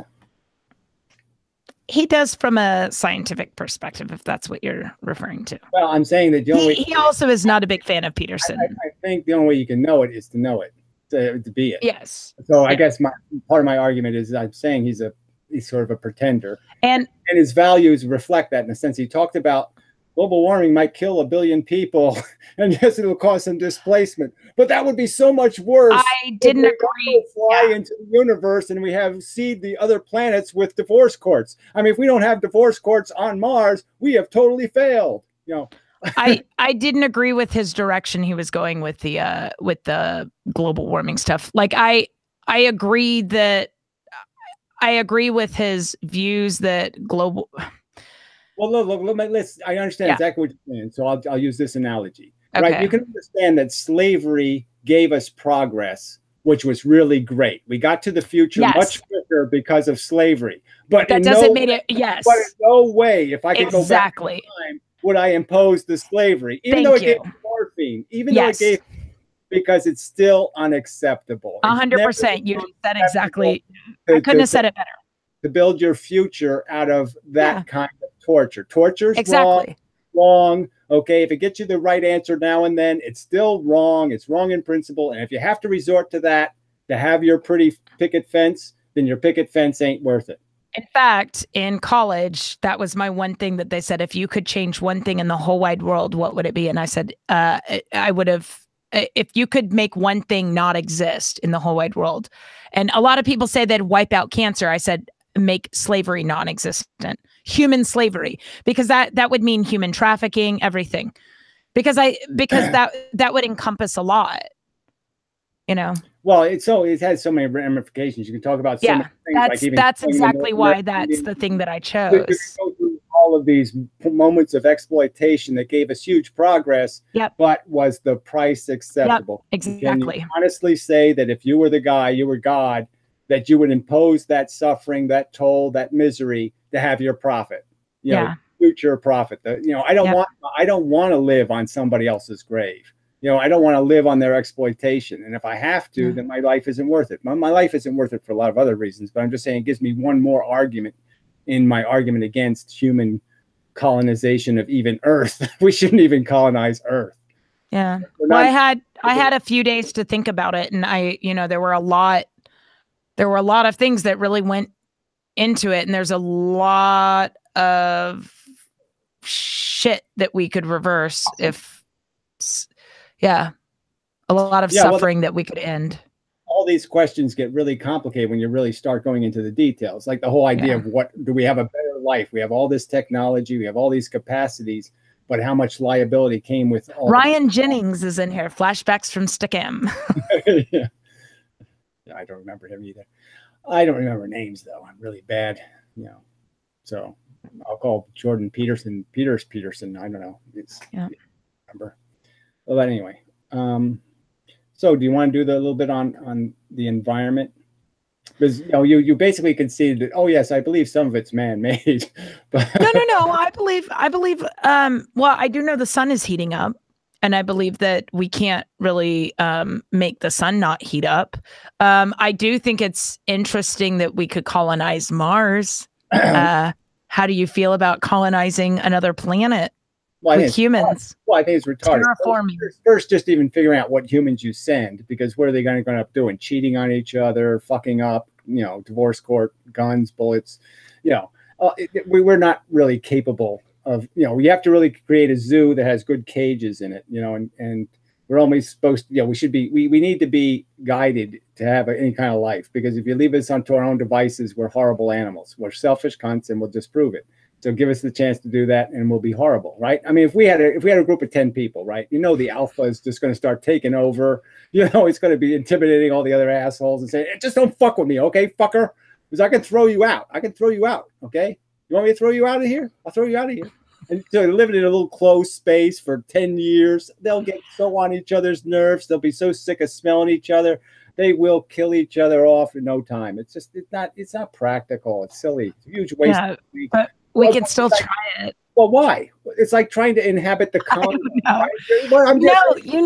That the sun is going to explode in 50 million years or some shit? That's irrelevant. Okay, we're going to get hit by an asteroid long before that happens. Okay, and it's going to be catastrophic. In how many years are we going to get hit by an asteroid that's going to be catastrophic? It's the average is 10,000. Okay. Wait, in 10,000 years, we're going to have unbreathable air. Well, I'm just saying the average of a really big asteroid, like something would kill half the people on Earth. Okay. Okay, that's only half. Okay. Well, I'm just saying. Why don't we start living underground? Okay. If you want the scenario for the extinction of life on Earth, well, obviously that scenario hasn't happened, right? So life is hard to wipe out entirely, but obviously it was easy to wipe out the dinosaurs, right? They got wiped. Yeah. Okay. And it was because they were smoking. Well, it's probably more than one event that did it. People think I'm being serious. If you read the comments section, people are actually quoting me, and they're like, I'm like laughing. And they're like, stop reading the comment section. Okay. Stop it. I know you like multitasking, but you have to find something else for you to multitask with. Okay, sorry. Well, I'm trying to be respectful to the viewers. Well, you can do that if you want. I'm just saying they're not worth it. Okay.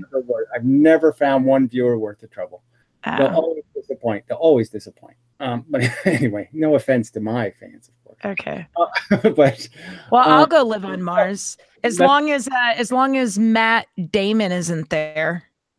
Yeah, well, I'll have your. If he's there, I'll have to stab him in the neck because I'm the alpha male out of the two of us. Well, I'm just saying that I'm just sure you will end up being something like that, and you're not going to get along with everybody, and that's going to be the nature of being a living thing in a confined space. And unless you have people who are robotically controlled, I mean, they have like an exploding neck ring or something, and there's Travis Hund.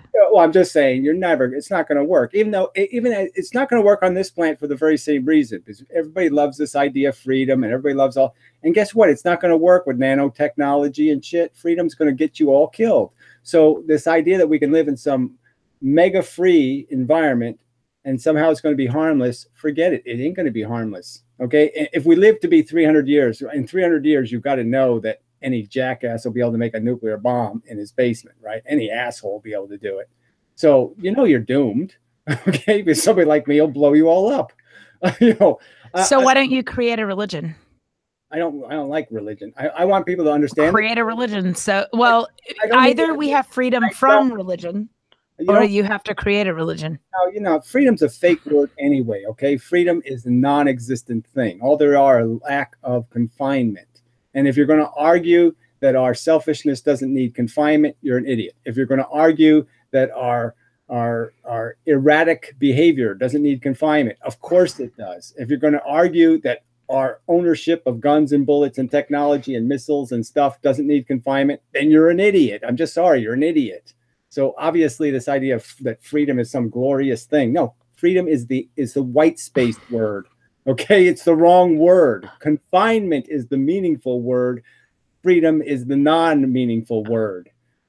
And you should oppose unnecessary confinements, not necessary confinements. We should be necessarily confined from murdering each other and doing other things. It's necessary.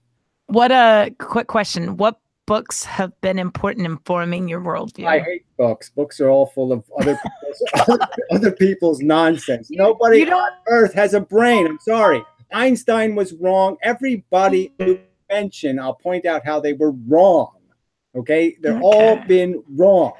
That's why I'm here, is because you called me out for being wrong. Yeah, well, and I wanted to sit here for 2 or 3 hours and get told what I'm wrong. I haven't been. I know.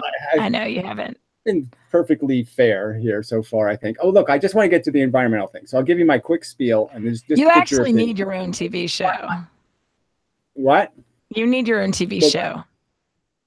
I expected your response to be, I hate TV. What Gary needs list is really a long list. You like Tommy Wiseau? There's a lot of things I need. But anyway. Do you like Tommy Wiseau?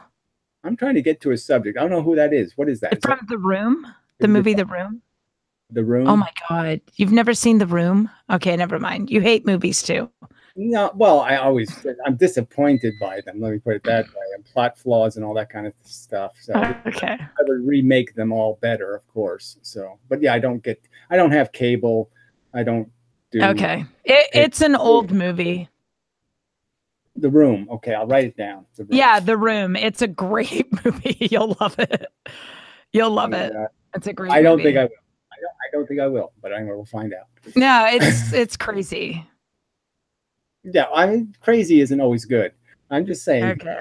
I'm just saying there hasn't been any movie that I loved that's been made. Okay, let's get to the topic. Okay, so the topic. Okay, this is my quick. You're tearing me apart, Lisa. I'll try to do it in 2 minutes, like 2 minutes. Okay.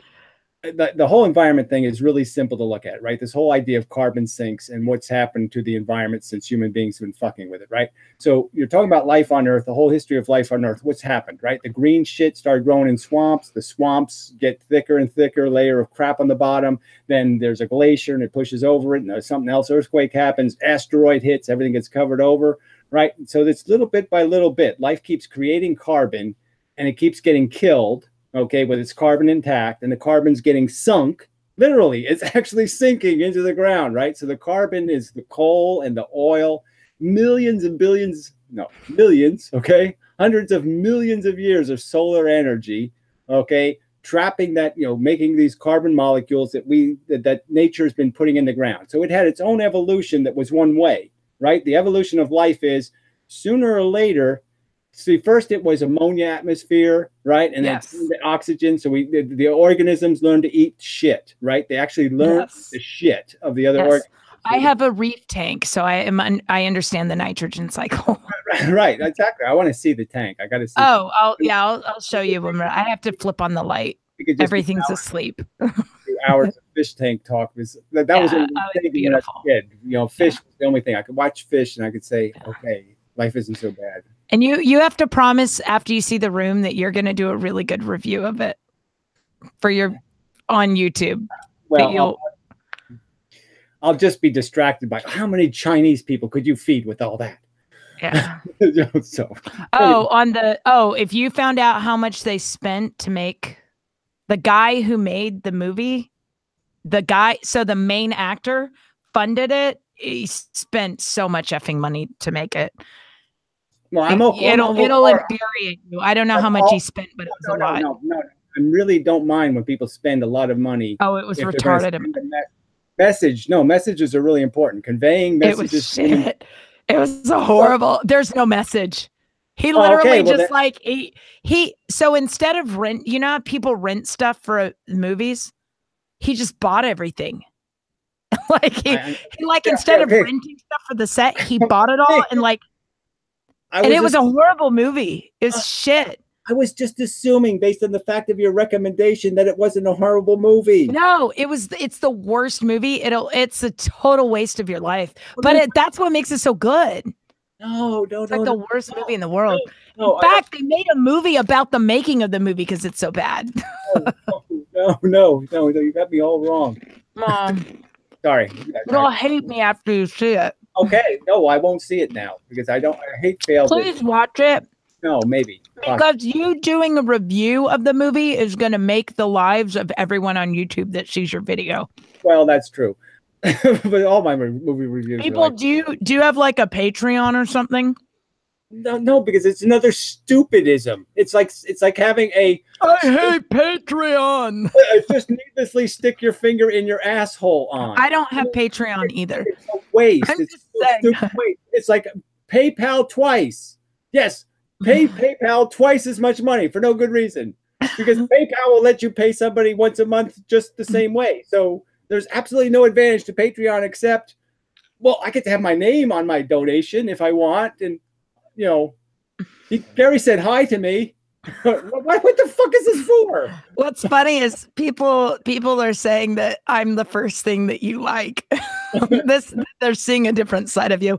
It is funny because I mentioned earlier that the reason I agreed to come on this is that you were one of the only guys on Stickum that was genuinely nice to me, that wasn't trying to you were nice to me, but in a trying to fuck me way. Like you were actually like. Well, I think the reason is that just as in this conversation, I appreciate the fact that you have an intelligent, active, real brain, and it's actually functioning, and it's not just doing, I'm a girl, and thank you. I'm going to do my cry. Well, I'm just saying, it's like. Thank you. Well, I appreciate that you actually recognize that too. Yes. Okay. All right. Back to my. No, but the reason I mentioned 2 minutes. The reason I mentioned Patreon is because I had a feeling that you hated Patreon. I thought it'd be funny to see you spurg out on it. Actually, I don't hate it, but I just thought it'd be funny to hear you go, I hate Patreon. I find it just it's more evidence that just human beings aren't worth saving because they're just too stupid. I mean, they shouldn't need this to happen. It's like somebody giving money to charity, because the charity gave them a oven mitt or something. It's like you don't put money in a bank because they give you a toaster. I mean, these are retarded reasons to do things, and I just hate the. I will send you an oven mitt, Gary. Yeah, well, whatever. Just don't do that. I have a couple of oven mitts I could send you. Okay, they're actually really nice oven mitts. Is it Nike? Okay, Nike. No, they came free with my cookware. Oh, okay. Well, that's no good. I wanted designer or nothing. They probably are. They're all clad. Oh yeah, well that's anyway. Never mind. I don't want an oven mitt, but anyway, especially from a girl. But anyway, all right. Back to the environment thing, right? So I was getting to the point that, okay, so life automatically is creating its death sentence in the sense that it keeps sinking the carbon. So the living things are essentially doing that. They're providing the mechanism that over time will eliminate all the carbon. And so if you really took life seriously, and if it never became intelligent like us, and it just stayed like it's in the ocean, just as dumb as a fish, right? The smartest thing in the ocean is a fucking shark, for fuck's sake. Not very smart. All right. So if that's all life was ever going to be, it was kind of heading for what's the word they use for that? When matter's getting more and more excited or less and less excited. Expansion. What do you mean? It's right on the tip of my. I hate getting old. This happens to you all the time when you start getting old. Is this words just disappear, and you're like, no, it's right there. I can see it. What the fuck? Wait, matter's getting more excited. Entropy. Oh, entropy. Okay. So it's an entropy argument, right? For life. Okay, yes. Basically destroying the entropy as it's being very entropic, as it's really being excited and doing all energy kind of stuff. At the very same time it's doing that, though, it's sinking energy. It's sinking the source of energy, the solar energy, all that stuff into the ground. Now humans show up, right? So life was doomed if it didn't change, just because it's sinking all the methane, all the carbon, all the crap was getting sunk, and there'd be no carbon for making living things anymore. All right. So humans show up, and humans, what are we doing? Obviously, we're taking all this oil, pulling it out of the ground, right? Making plastic out of it, right, shoving it into most of it into the atmosphere. Not most, but you know what I mean. Huge percentage of it into the atmosphere. All this carbon, all this coal, right? And now, what it was the consequence of that is not only is the human part of doing that bad, but the real bad part is that we're going backwards in the sense we're going to start melting all the other things that sank carbon. So all the methane in the tundra starts getting loose, tons and tons of methane. Okay, it's going to get, you know, when the tundra melts, you know. Quick question. Wasn't that happening before we came along, though? No, this is stuff that's been stuck for millions of years. Okay? No, but wasn't oil is millions of years old. It's not a few hundred years. I mean, wasn't all that changing before humans came along? It wasn't being escaped. No, the change was exactly the other direction. The carbon was being sunk before humans showed up. And only a little, like there'd be little circumstantial changes in temperature, but I'm just saying the tendency is definitely all the way down. The planet was getting colder and colder and colder. It was never going to go back to the Jurassic. My point is in the Jurassic, the oil wasn't in the ground. In the Jurassic, the coal wasn't in the ground. In the Jurassic, the methane wasn't in the ground. See, so we're undoing one little piece, and we undo that one little piece, that's going to undo a whole bunch of the other sinks. So all the sinks are going to pendulum swing in an outrageous way. Okay, it's going to swing too hot, and then it's going to have to come back to some moderation again. So we might actually, our influence in this global warming must be much worse than just the fact that all these humans are going to have lousy lives because most of all of the property that humans own and all the valuable stuff is all 100 miles from the ocean. Okay, I mean, 80% of humans live, you know, whatever it is, 20 miles from the sea, you know, and all those people are displaced. All that property is ruined. All of it's lost forever. So that's going to be a huge, big problem. But that's a tiny problem compared to if you realize that if this pendulum is actually going to swing, the Jurassic, you know, which the average temperature is whatever on Earth is 95 or 110 or whatever the hell it was. The average temperature could go way beyond that. Okay. And we could actually end up with something very much hotter than the Jurassic. Just because of the fact that we're going to go all the way back to 4 million years ago, where all the carbon is going to be released again. But you're an anti-natalist. Yeah, I'm not saying I'm not for it. I'm just saying let's understand the subject. So I just want the truth, right? Let's just talk about the truth. Global warming is a real thing. It's not just climate change. It is global warming because we've put real particulates into the atmosphere, and those particulates have a significant effect on why the Earth is a certain temperature. And the Jurassic was different because the atmosphere was so freaking thick. That's why the dragonflies were so big, is because the atmosphere was so humid and thick that you could be a big monstrous sized flying machine, you know, because you could get through a thick, you weren't really flying. You were like a penguin. You were swimming. You know, that's why dragonflies were so big. They swam through the atmosphere. They didn't have to fly. Don't you think that would be okay? Because that means humans can't survive. At least humans in our. I'm just saying that the argument, I'm having an argument about one subject. Okay. What's the truth of global warming? I don't really care about the other subjects important, but I'm just saying let's not confuse agenda here. Yes, I hate doing things for the wrong reason, right? So let's just understand. I don't want us to do the right thing for the wrong reason. Whatever the human race does, I wanted to do it because they respected the truth. Not because they backed into the right answer. Oh, we backed into the right answer, which is let's all get run over by a bus. No, I want us to get run over by a bus because we know that's the right thing to do. I want us to go down with our intelligence intact and with dignity. I want a graceful exit for the life on Earth. I don't want us to accidentally annihilate ourselves. I want us to do it gracefully and on purpose. Someone said I'm echoing. That means I'm probably coming through your. Okay. I don't think you're echoing, but I can turn my volume down, and that should help. I don't hear it now. I heard it earlier. I think I was coming. Okay. You know, sometimes I have my speakers louder than I need them, so I can always turn things down a little bit. I don't like using earphones if I can avoid. They make you look silly.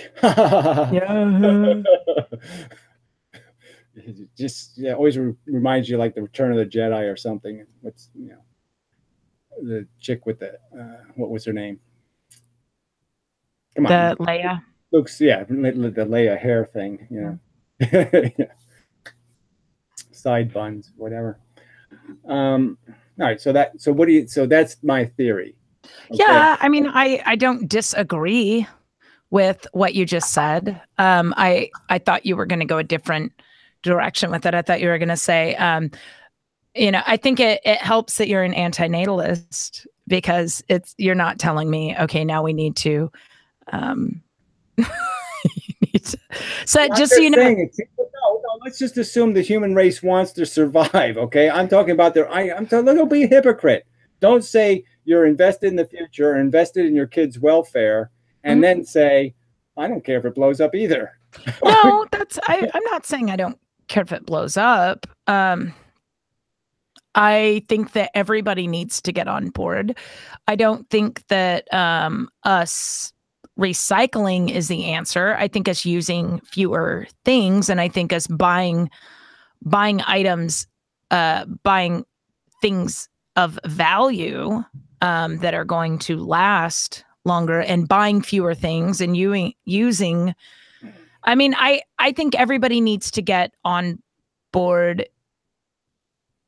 and come up with a solution that isn't, hey, let's take all your fucking money and send it to Paris. Obvious, right? We obviously make too much garbage. We don't even clean our own sewage. I agree. I mean, these are obvious things we should have been doing 100 years ago. Okay, not shitting in our drinking water shouldn't be something we're debating about how it's too expensive. No, it's not too expensive not to shit in your drinking water. I agree. The solution is not the Paris Climate Accord. Like, that is just, hey, send us all your fucking money and we'll figure it out. That was not the solution. That's just so you know, the solution the politicians always have is, let's tax you and we'll figure. It's always, hey, give us your money and we'll figure it out. I'm like, no, that's not the solution.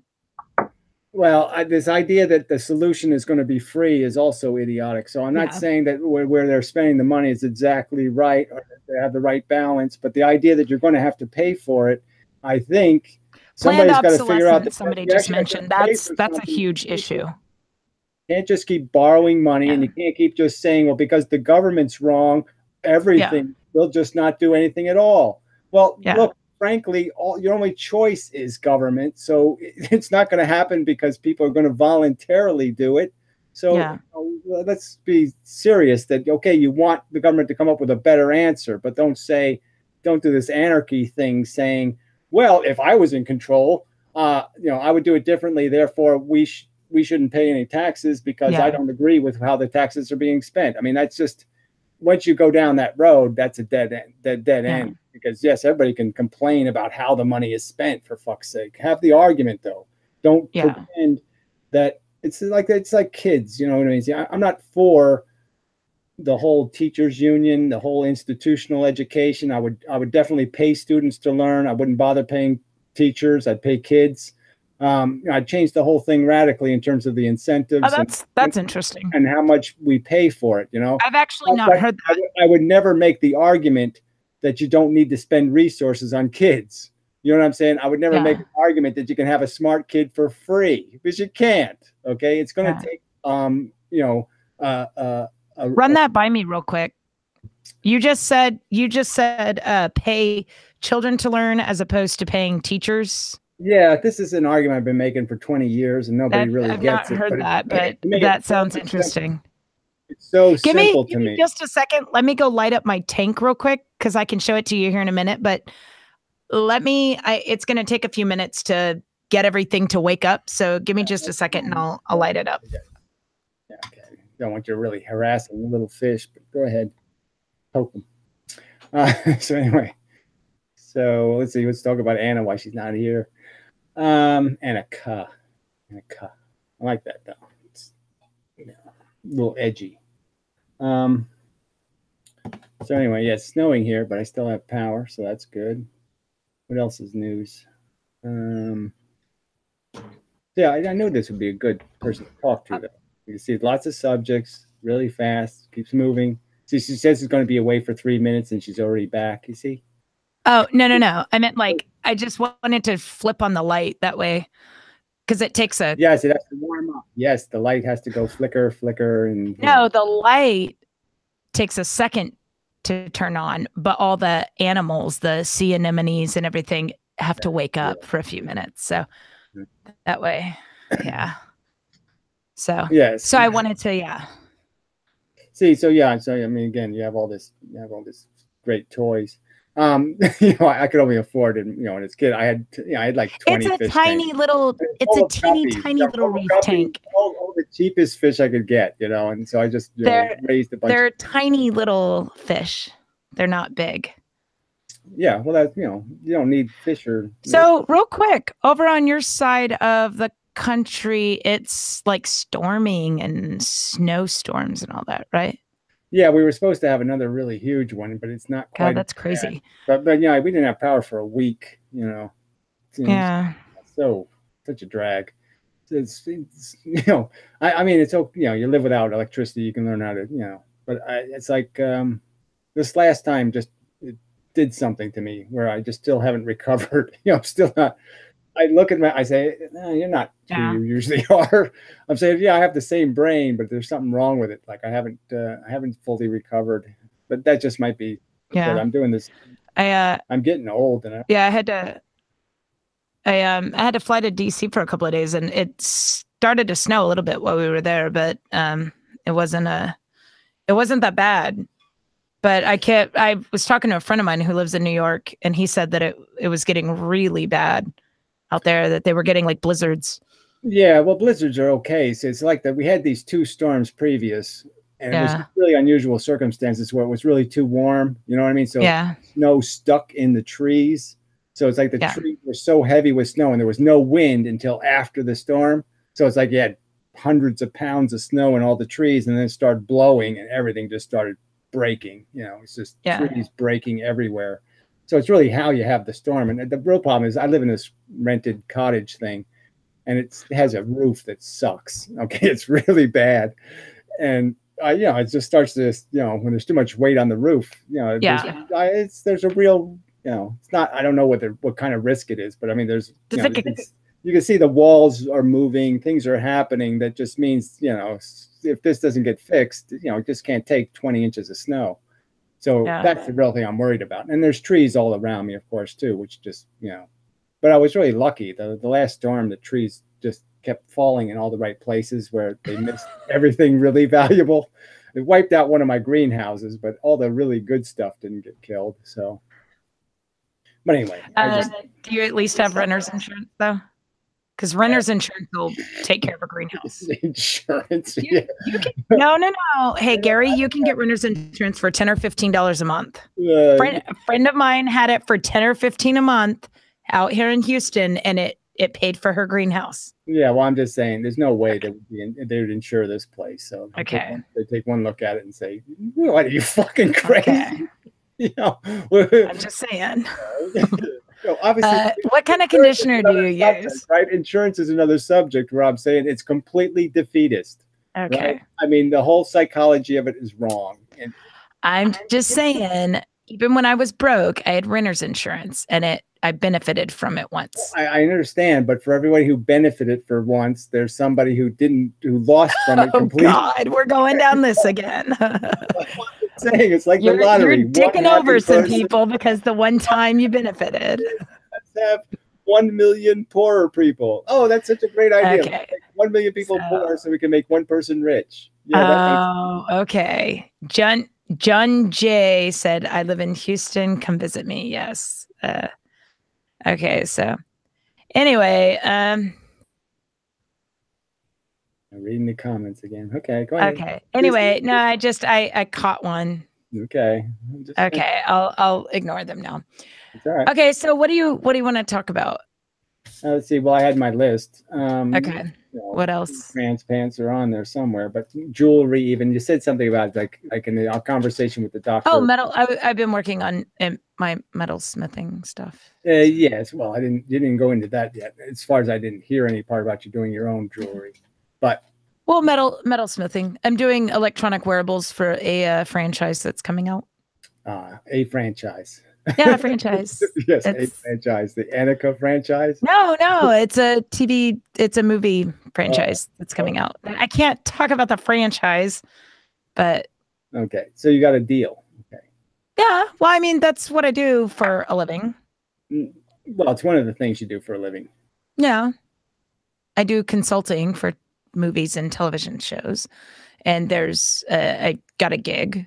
Uh, I was not working for a while because of the Harvey Weinstein shit, and I had kids, so well, mostly because I had kids, and then the Harvey Weinstein shit happened, and I was kind of like laying low for a while because Hollywood and all that. So, Well, I don't know. There's probably a backstory there that I don't understand. no, So, I wasn't part of the part of the fallout. Why did Harvey Weinstein hurt him? Well, because the whole Hollywood thing, everybody's claiming rape by everybody. Everybody's like, oh, everybody's getting raped in Hollywood. So because a lot of my jobs come from Hollywood, it was just kind of weird because one of the main companies that I work for, like 3 of the guys got canned for sexual whatever misconduct. Like 3 of the guys at the top. And so I was not, they never did anything with me because I'm on set. I'm not talent. I do consulting work. So, well, I know, I guess I was just okay. So the connection is the Harvey Weinstein thing had affected. Yes. It created dominoes through Hollywood. Yes. Through Hollywood. Yes. Were Harvey Weinstein-esque contacts. They weren't necessarily Hollywood contacts. They were specifically Harvey Weinstein contacts, which means that his fallout was your fallout. I get that part. Okay. Well, okay, yeah. The Harvey Weinstein stuff affected hundreds of people through Hollywood. Well, I know, but for everybody who went down, somebody went up. You know what I mean? I mean, obviously, you know, so in a sense, it could have been very good for you if you happen to have your contacts happen to be a bunch of women who didn't, you know, rape anyone. Yeah, and I've never. Well, no, I've never been sexually assaulted, or I've never had anybody flirt with me for a job. So I wasn't affected at all by any of that. But there were people that I knew that were also fired that they never flirted with me at all, but they had flirted with other actresses. Yeah. So well, I'm surprised you've never been, I also am not an actress. You know, well, I know, but I have 3 sisters, and just being a girl sometimes, you know, reasonably attractive is going to get you in trouble somewhere. Yeah. Somebody's going to push a button, you know, that's the wrong button. So, I mean, that's just all the women I've known who've been attractive have usually been in some circumstance that was, you know, if they hadn't been really raped, they've been close to raped. Yeah. Something like that. But anyway, that's, you know, I don't want to get feminism. but I guess I've been fortunate to have dodged those bullets. Right, I'm a 3 out of 10. According to Roosh, I'm not attractive enough to get sexually assaulted. So maybe that's. Okay. I'm not. According to Roosh is something you ought to just lose that. Okay, I'm kidding also, but yeah. So I'm So I had not been affected by that. But anyway, my point is that so people that I had worked with had lost their jobs. So I just kind of laid low for a while. And so job that I'm currently working on is with a franchise that'll be coming out in the next few years. And it's going to be the stuff that I'm working on is requiring me to do metalsmithing. So I'm learning metalsmithing. Yeah. Which is kind of cool. So that's what I was, and I guess you could call it jewelry. So that's what I was talking to you about in private message, I think.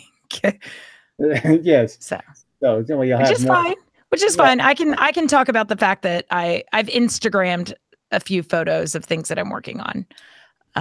So see, this is the kind of thing where money makes money kind of thing, because you know it's like there's great value in to be able to smith your own stuff. Oh yeah, definitely. As I'm using fine silver and gold. Right, it's a way of doing art. Like I'm an artist, so obviously it'd be an advantage to me if I could just, hey, I can just pour this, exactly, my mold, and I can make copies and copies of copies, and I can sell them and make money, and but it really does. It's like having prints for an artist, right? It takes a certain amount of money to be able to. So what kind of art do you do, if you don't mind me asking? I do sculpture and painting. Oh, and, like this, I painted. Oh, cool. Yeah. Is that an original, or did you print? Yeah, is that like hand painted? Or? Yes, it's hand painted on the box, so it's a real painting. Wow. And that's here. Slow it. Like put it up to the camera. Well, this is just a scenery thing. It's just a little box with scenery. Those are really good. And you said you do sculpture as well? Yeah, I should have something. Oh, so funny story. This is an agenda kind of sculpture. Okay. So this is a piece of art. Inmendham. I have to keep talking, so don't you talk, because then they won't be able to see it. Okay. Okay. But the original piece was the idea, I did a woman and a man, and the idea is they were mosquito larvae, coming out of, just as an insult to what humanity's real nature is, they were just bugs. And so, but that was, I never finished that. But anyway, but yeah, as art is like you can't make any money. So I don't do it.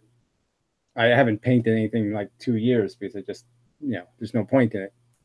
So a little known fact about me is that I wanted to go to school to be a sculptor, and I was really good at it when I was younger. And my dad wanted me to get a quote unquote real job and wanted me to pursue. That was why I went to school as a pre-med, and told me that once I get older and I've like made money as a doctor or whatever, the real person, serious person. Yeah, well, I mean, he was concerned. He was concerned that I would fail and come to him for help. So he didn't want me to resent being an artist. So I'm glad that he pushed me, I guess. And so now I appreciate that. But now I get to be an artist. And I consider like doing electronics and robotics and all that to be a form of art. So, but I'm happy. People have a pretty broad term. I don't even use the word artist, and I think I do fit into the category, but I would never say it. Just because it doesn't. There's another word doesn't mean anything. Because at one time art meant the skill at rendering. You know what I mean? You had to have a skill at rendering.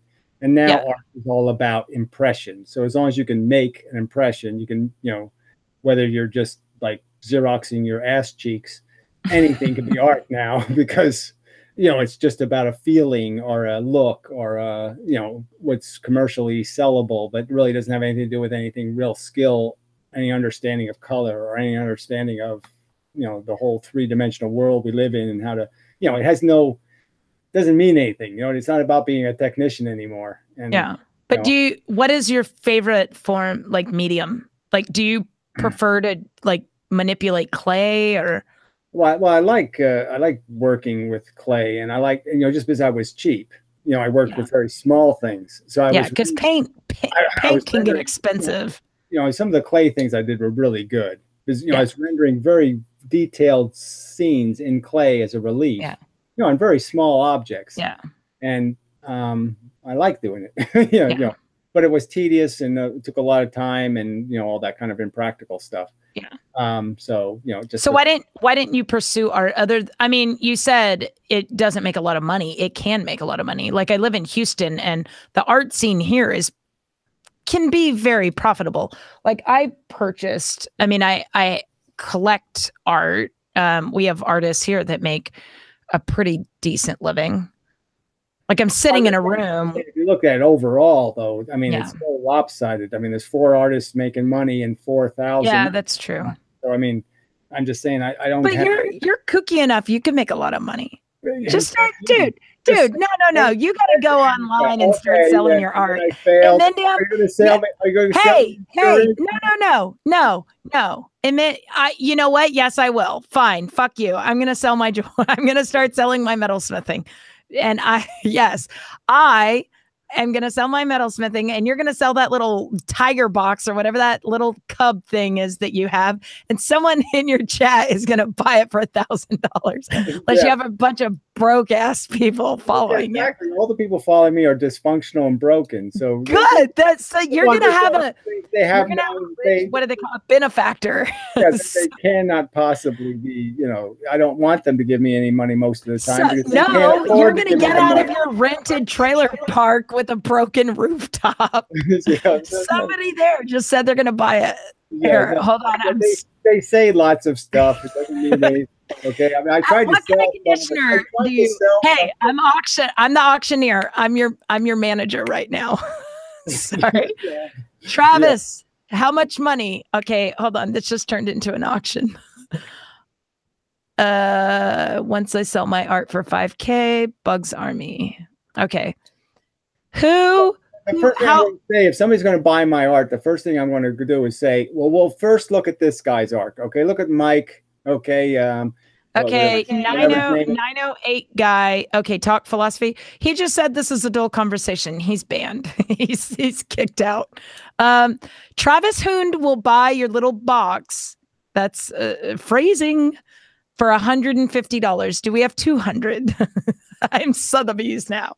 Do we have $200? Yes. Well, I'm just saying that ContraPoint. Oh, have you fought with ContraPoint?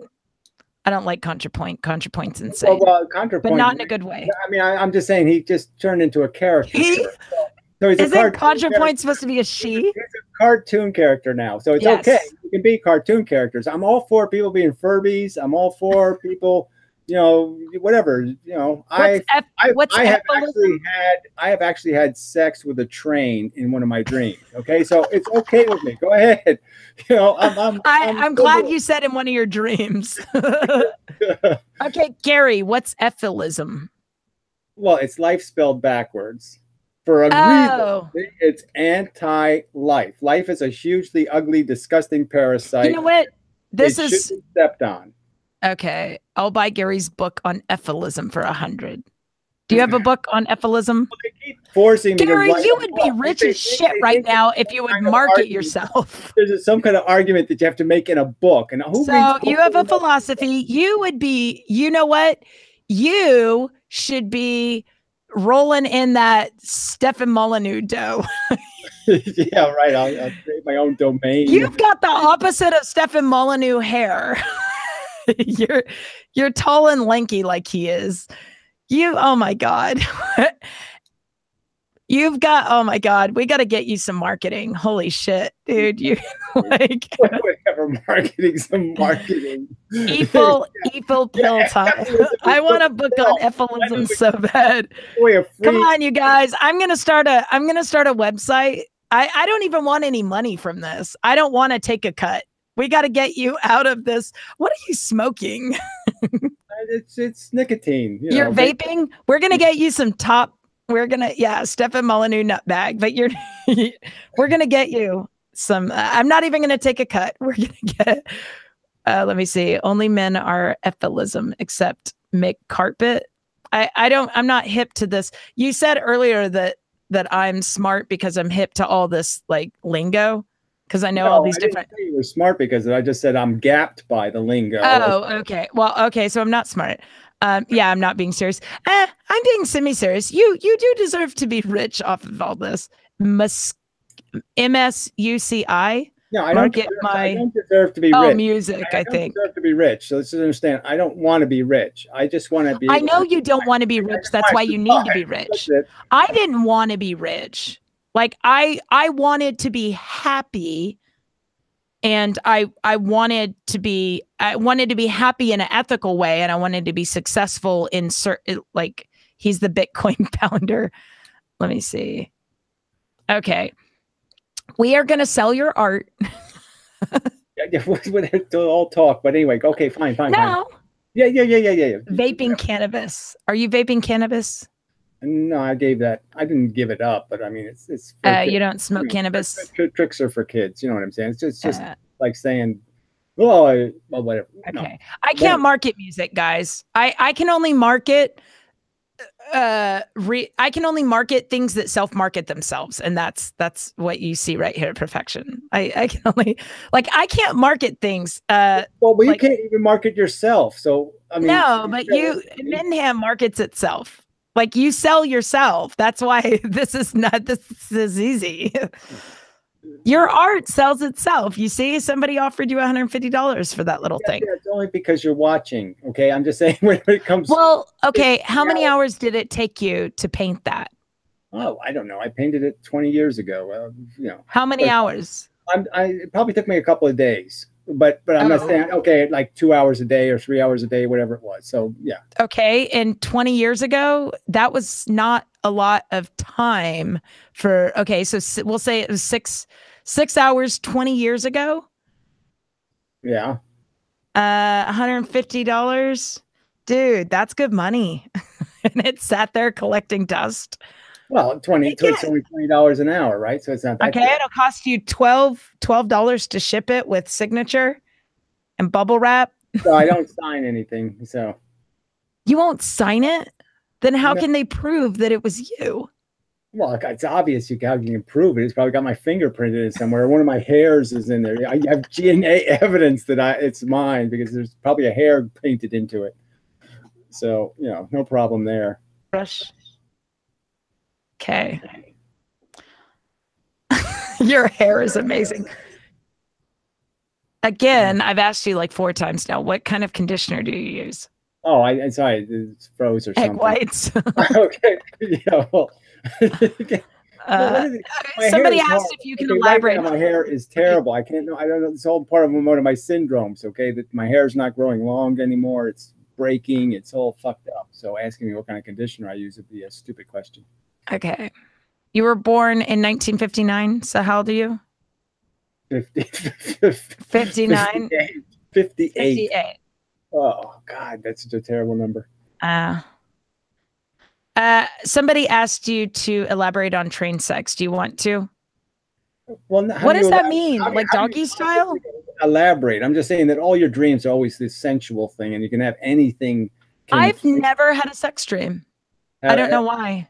Oh, well, I just don't have sex dreams. This is one of the things where this is why I'm a feminist. You see, because I feel very bad for women because they're missing out on a lot of fun stuff. I have a lot of female friends that have had sex dreams. Well, I know, but even if they have one, they still don't have a penis. So it can't be. So why? Anyway, I've had dreams where somebody was like trying to have sex. It wasn't like a rape dream, but it was like somebody was attempting to have sex with me, and I was like, no, but it still wasn't like an assault. Conversation, right? Why do we have dreams, right? And so I would make the argument: we have dreams not to have a good time, but to learn. Yeah. Right? It's a way of walking the tightrope without actually walking the tightrope. Yeah. So we're doing practice, and and so your brain throws complete rubbish at you because you already knew how to do the stuff. You know what I mean? You know how to do it in the school world. So it's trying to challenge you by throwing some kind of new animal at you and a new experience. So your dreams are always fucked up to challenge you. So yeah, most of the time you're not going to win in your dream because your dream is exactly designed to test your failure. Yeah. It's looking for your weakness, and that's why it's attacking your weaknesses, because it's saying, hey, you really suck at this, so I'm going to make you that. Okay, you really suck at being humble, so I'll put you in a circumstance where you fail a lot and have to be humble, that kind of thing. Your brain what did you do to your hair to make it like that, though? Huh? What did you do to your hair to make it like that? Did you actually do something to it? I've never done anything to it since I was 20 years old, right? I never cut it. No, because like right now your hair is kind of frizzy weird. Yeah, well, like I said, did you go swimming? Just lately. No, I don't know what it is. Just lately, it's been doing weird things. See, did you cut it? No. I might have had, it's like, okay, I had this problem with Lyme disease, right? I had Lyme disease times, and so the whole antibiotic thing and all this other kind of crap. So what I was doing was starting to take baths in very hot water that was full of like Clorox and whatever else I could put Oh in my it God. You melted your hair, Gary. well, to make life a little difficult. When I was also cleaning a pool, right, that I was swimming in. And so between the pool water, my hair getting old, just as an old man, right? I got old man hair now. I beat the shit out of it, right? So it got really, oh my God. It got weak. You know, my hair got weak. And oh so my God, you melted. Exactly. Well, I did sort of. And so I've been trying to recover, right? So I've been taking my vitamins and I've been a little gentler, but, you know, I still wash it every day, you know, just because I got to do the tick thing, you know, you just have to. I can't. Gary, you can't put bleach on your hair. Huh? Gary, you can't put bleach on your hair. But Gary, the problem, you seriously put bleach on your hair? I didn't put it on my hair. Okay, it was in the bath water that I washed my hair with. But I'm just saying, I'm just saying, ticks. Okay. Lyme ticks are these little tiny nymph things. They're so microscopic, and I'm just saying, no. I'm familiar. Okay, so if you got so hold on. If you got Lyme disease, I understand that can make you super ill. I understand that. I'm familiar. 10 times. Calm down. 10 times. I'm understanding of that. I'm understanding. Totally understand. What I'm saying is what I thought you said was that you put bleach on your hair. That's okay. That's where I started laughing, because I was like, wait, there's no chance in hell that you put bleach on. Okay. That's what I thought you said. I was just saying, I was using salt. I'm just using anything caustic, you know, anything that would cause a little tick to find it really obnoxious. So the water's really hot. Okay, the water's got salt and maybe some, you know, a little bit of this and a little bit of that. And I'm just saying, obviously, the little bit of this and that was not doing my hair any good. Yeah. Right. So my point is so yes. So I stopped doing. I've cut it to a minimum, but it's still kind of aggressive. Like I said, it's still. You're still washing your hair every day, which is a little bit rough on hair, right? So, you know, and conditioners don't really condition your hair. They just put plastic on it. They put stuff in the, I'm familiar. You know what I'm saying? It's not really healthy for your hair, okay? It just makes it more, you know, combable or some other kind of bullshit. But so I'm just saying, as my hair is recovering, this is what it's doing. Now, if it gets a little bit longer, all of this will stop. But longer, I'm stuck with this kind of frizzy, weird, curly hair thing. Could you brush it? I can, but again, that's kind of aggressive. You know what I'm saying? Yeah. So I brush it. I use a little bit of olive oil or something, you know, just to keep my hair. Do you know what that Moroccan oil stuff? There's some stuff that's actually really gentle. It's like.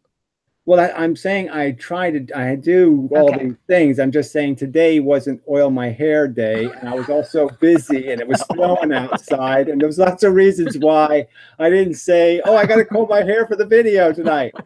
I didn't do shit to my hair. I don't give a shit what my hair looks like.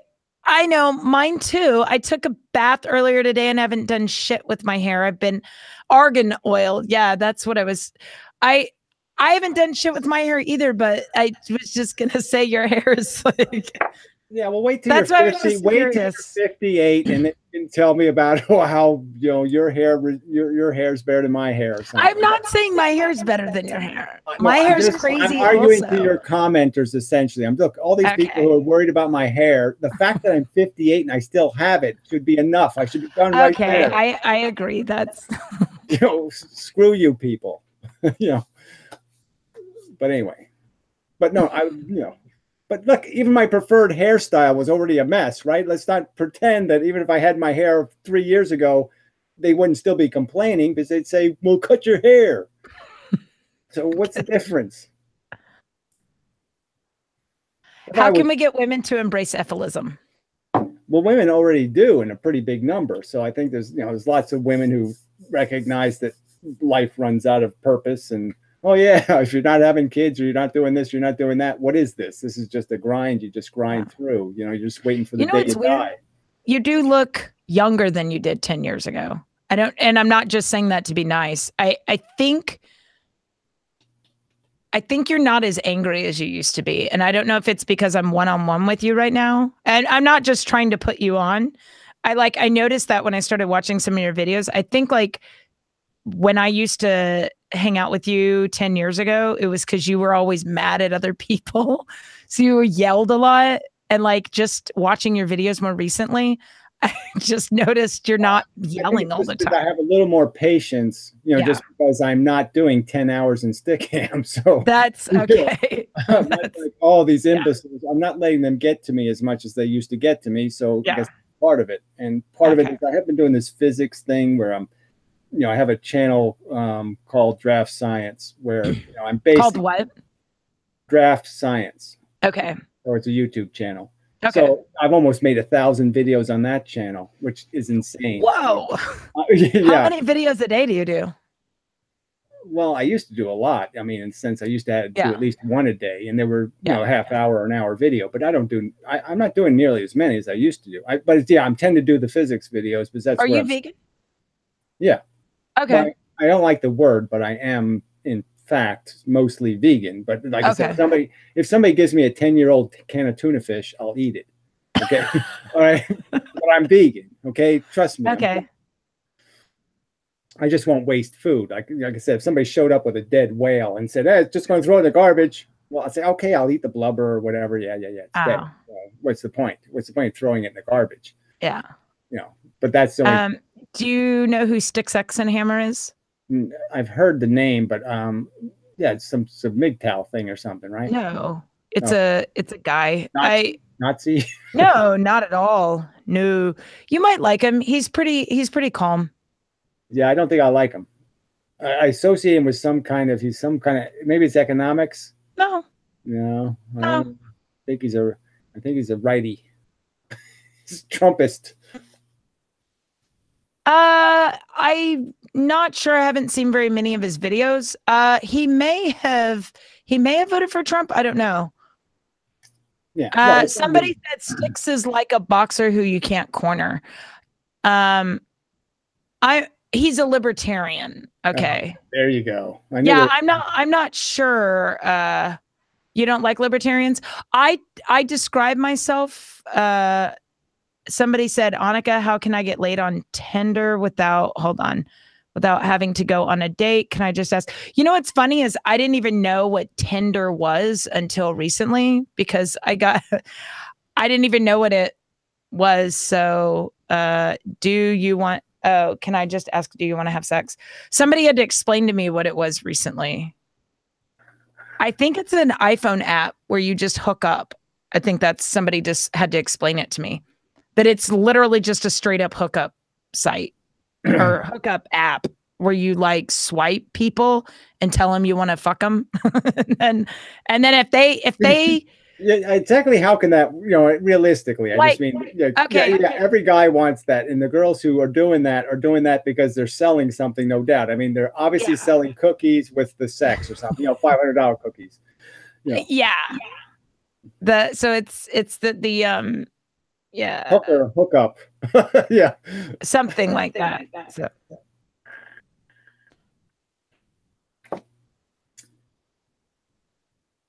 Sticks thinks Trump is always playing 6D chess. I don't know a lot about Sticks. I'm for talking to all kinds of people. I mean, people keep telling me I have to talk to somebody. I don't know what Tinder is. Tinder is new. No, I don't know what it is. I've been with my husband for years now. I would tell you if I knew. I admit that I know what a lot of shit is.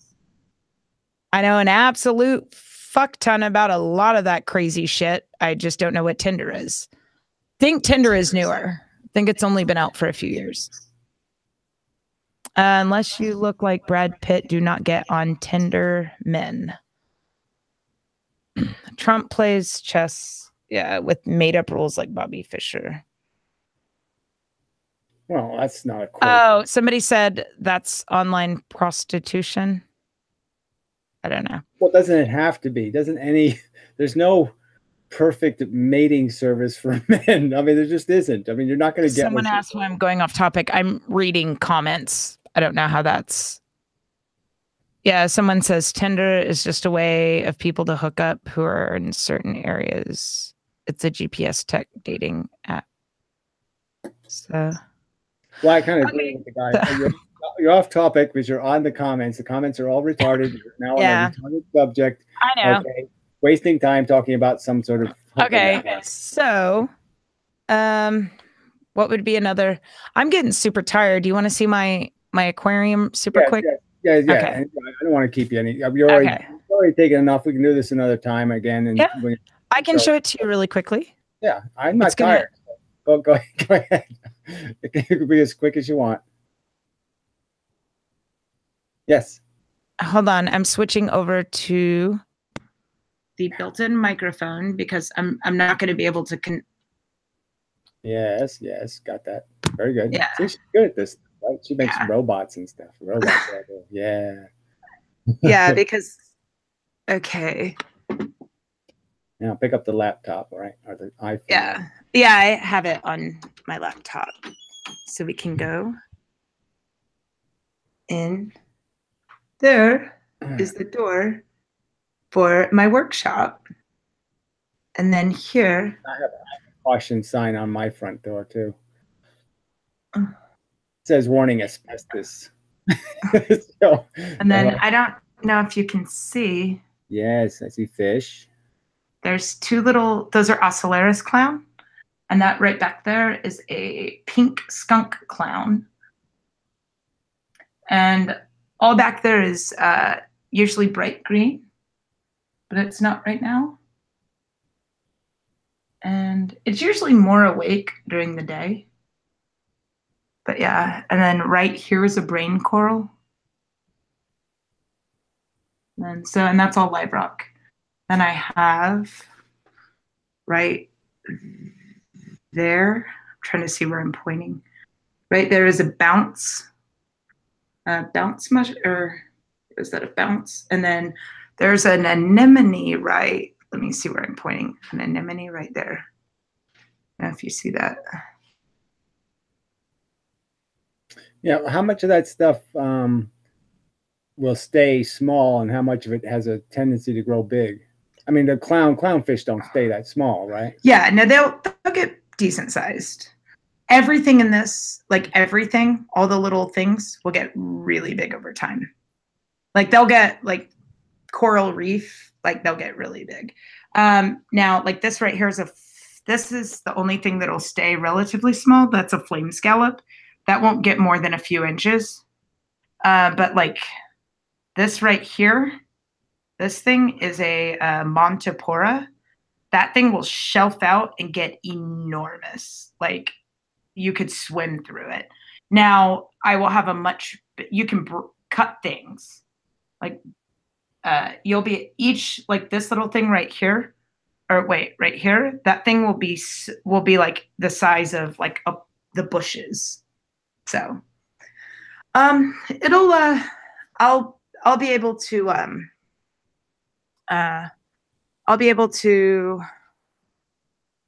cut it like you would a what do you call it? Prune it, I guess. Yeah, like something like a stick. You know, you can break it off and stick another one in the ground. Yeah, I would cut it with like a bandsaw. So yeah. So So what was it? You know, like I said, it's kind of nice to have the saltwater tanks. You know, but it is a lot of work and money and all that kind of crap, and it's all kind of new kind of diseases and different kinds of bullshit you have to deal with and all that shit. So, but yeah, I mean, like I said, I have a fondness for fish tanks because I grew up with that. So it's you know, but then it sort of had the opposite effect over time where I started worrying too much about the fish, and you know, and it's just like I was too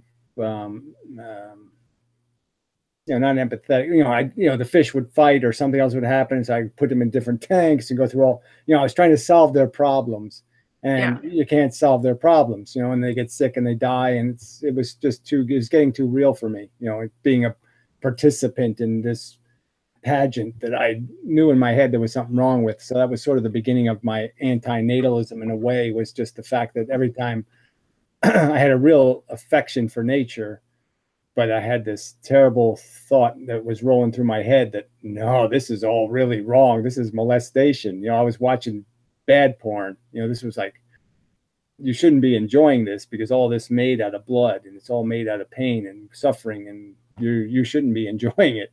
And that was sort of the beginnings of me becoming insane. And wait, you mean like owning pets?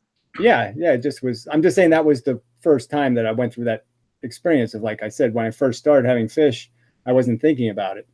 And then the longer I had them, I was just enjoying it. It was just what it was about me. The fish calmed me. I liked the aesthetics of it. I liked even breeding them because that was sort of a challenge, of trying to find the right pair to put together and come up with some new fish that was really pretty and all that kind of crap. So it was kind of fun. But then I realized that, that fun comes at the cost of this whole, like I said, these fish that are deformed, and then they'd fight it with each other, or all their crap would happen, or they'd all get ick or some other kind of horrible shit. And then I realized that I don't like doing that. You can save fish with ick. The pink skunk clown had ick about a week ago, and how I saved him was I gave him a 10-minute bath in fresh water twice, and he's perfectly fine. I know, but for every species of fish, it's different, and for every circumstance. Sometimes there's like medicines and stuff. Sometimes you can't control the temperature enough, and then you can't. The two things are, if the water gets warm, then it gets dirty quicker, right? More bacteria. And if it's too cold, then the fish gets sicker because their immune system goes down. So cold water is good for no bacteria, but cold water is bad for the fish, and warm water is good for the fish, but it's bad for the bacteria. So So real quick, why do you hate the idea of owning fish? Like what bothered you? Because there's a movement of people that are extremely against the idea of owning saltwater fish because they think that it's almost like a PETA movement, where they think that it's... I guess some of them are thinking that there's an exploitation, a further exploitation of the environment. But obviously, in my opinion, that's like zoos or something. I would say it's a positive in the sense that they're keeping some organisms alive that wouldn't exist at all, and maybe preserving some kind of genetic diversity, which wouldn't be bad either. So yeah, put the ocean into fish tanks. If we're going to keep dumping plastic into it, it might be a good idea to have 1 million fish tanks with different pieces of the ocean in it. You know what I'm saying? Preserving 10 years ago, or preserving 20 years ago, or 30 years ago, you know what I'm saying, in terms of genetic codes and all that kind of stuff. So I can't see it as a negative unless you're really actually breaking up the reef to put it in fish tanks. You know what I'm saying? The majority of it used to be that way. The majority of the stuff nowadays is all propagated, not in the wild. The point I'm making is that yes, those clownfish were no doubt raised in a fish tank. They weren't taken out of the ocean, so it's really not an exploitation of the natural resource or any of that stuff. But I would be against it, just in the sense that I don't like humans exploiting animals for their own pleasure. Because these ones are happy. Yeah, I know you say that, but they're happy in what circumstances? In a natural environment where, again, the attrition is huge, right? I mean, if you bred any of those fish, right, they're going to have 100 or 200 babies, and most all of them are going to die, and blah, blah, blah. Do you want to hear a funny, interesting fact about those Ocellaris clownfish? When they're born, they do not have a gender. They are agender. And as they get a little bit older, one of them, you mate them. Like they become gendered because one of them becomes aggressive. The more aggressive one is becomes female and starts nipping the other one's tail, and the one that is being bullied becomes male. That's just an interesting gender fact. Right, but gender in the circumstance of they're not live bearers, so they're not. No, they're not live bearers, but they what do you call it? Oh my god, not seeds. I'm like my brain. Sorry, eggs. Yes, egg and sperm. Yeah, well, I'm just saying that obviously I could go into whole stories, but I have a whole theory of how the penis was invented, and it was basically, it's the whole get there first argument, so it's basically an instrument to get there first. And the brown angler fish, I think it is a live bearer. Yeah, so I mean, live bears are, it's a whole different. I mean, it's really interesting. I mean, you learn a lot about just the whole idea of what animals do to survive by watching fish, because they all have different rituals. You know, it's like birds, you know, just a ton of different rituals. It's all really, in my opinion, it's kind of interesting to just kind of watch all of that happening, because you can watch like a lifetime happens in, you know, 3 weeks. Yeah. You know, sometimes. Well, those two clownfish were down in the corner of the tank. They'll actually follow me around the tank. Yeah. Like if I'm up in the top, they'll follow me up there because they think I have food. Yeah. So. Well, that whole relationship, you know, the food thing was just so interesting, because yeah, you could just play with that, you know, in terms of the activity of the tank, you could just change everything that's happening based on those kind of messages. I know. I'm a sadist. Yeah, well, whatever. It's not. I'm the puppet master of the. Well, this goes to an argument. So we'll have one more subject and I'll let you go. Okay. So one more subject you brought up was intelligence. You know, that doctor guy was bringing up intelligence, and I would argue that the amount of difference in our intelligence is so slight that it couldn't possibly make a difference, and you don't need to be smart to know most of the important things, like not kicking people in the face, and you know, what all that kind of crap. But it's not really something that's conducive to happiness, you know, because, and so that's sort of the argument here, is living a real honest life is recognizing that there is all this harm and there is all these implications, and that we can't have a lottery ticket win or the fun of gambling without the real horror, which is somebody just lost their house and their kids are orphaned and, you know, blah, blah, blah. So there's these real consequences that our intelligence seems capable of ignoring. But I'm just saying, if we're honest to the real cost and the real circumstance, that's what our intelligence should be, is giving us better sight. And it seems to me that most intelligent people are using their intelligence to create rationalizations to shield themselves from reality, you know, to pretend we're on a great mission and it's all good and it's, you know, silver linings for everyone. And so it's almost a malicious weapon against the truth. You know, you mean, wait, what part is a weapon? Well, I'm just saying, it's like the conniving argument, right? I mean, there's a kind of intelligence that give you insight and make you smart and enlightened. And there's a kind of intelligence that makes you good at scheming and conniving. Okay. You know, and so I'm just arguing that that's the real balance that we've failed, is that most of our intelligence is being devoted to human rationalizations rather than enlightenment. We're not becoming enlightened. We're becoming you know, we're using intelligence as a weapon against nature, or intelligence as a weapon against the idea. The survival is about how to cheat somebody, as opposed to, I mean, it's, to make up arguments like it's okay to inherit, for example. I mean, to me, it's an obvious cheat. It's an obvious, we wouldn't accept inheritance in sports. We wouldn't accept it in, you shouldn't get Oscars because you inherited it, because your mother got one. You know, we wouldn't allow inheritance be the standard for anything in the world. And yet the biggest game there is, the economy, we say inheritance is winning. Nepotism. Yeah. I mean, it's just insane, really. But what do you think should happen? So if there is a giant home and your parents owned it, and when they die, sell it to whom? To some other person? Yeah, sell it to the market. If you can't afford to buy it, then sell it. To whom? Like I said, the market. And then just give the money to the kids or whatever. So if they're fighting over it or whatever the thing is. I'm just saying, I would give people a limited amount of inheritance. You could limit, you could inherit a couple $1,000,000. It's a good enough cheat. Anything over that is nonsense. So you get your $2 million. So you think that you should be allowed to have something? I don't think you should need to have any. I'm just saying, I like people to agree to nothing. But do you think, do you think it's fair if I work really, really hard that I should be allowed to give my children something? I don't think your children are better than any other child. No, it's not. I don't think that it's about being. They deserve a head start. I don't think they deserve a privilege of a single kind. I don't think that by nature we should be looking at children that way. All the properties that a child has, the child has. You can't give it any. Saying it's my child doesn't make it a better child. No. Okay, so if I go to work today and I buy food, do you think that I should have to pay that to somebody else's child?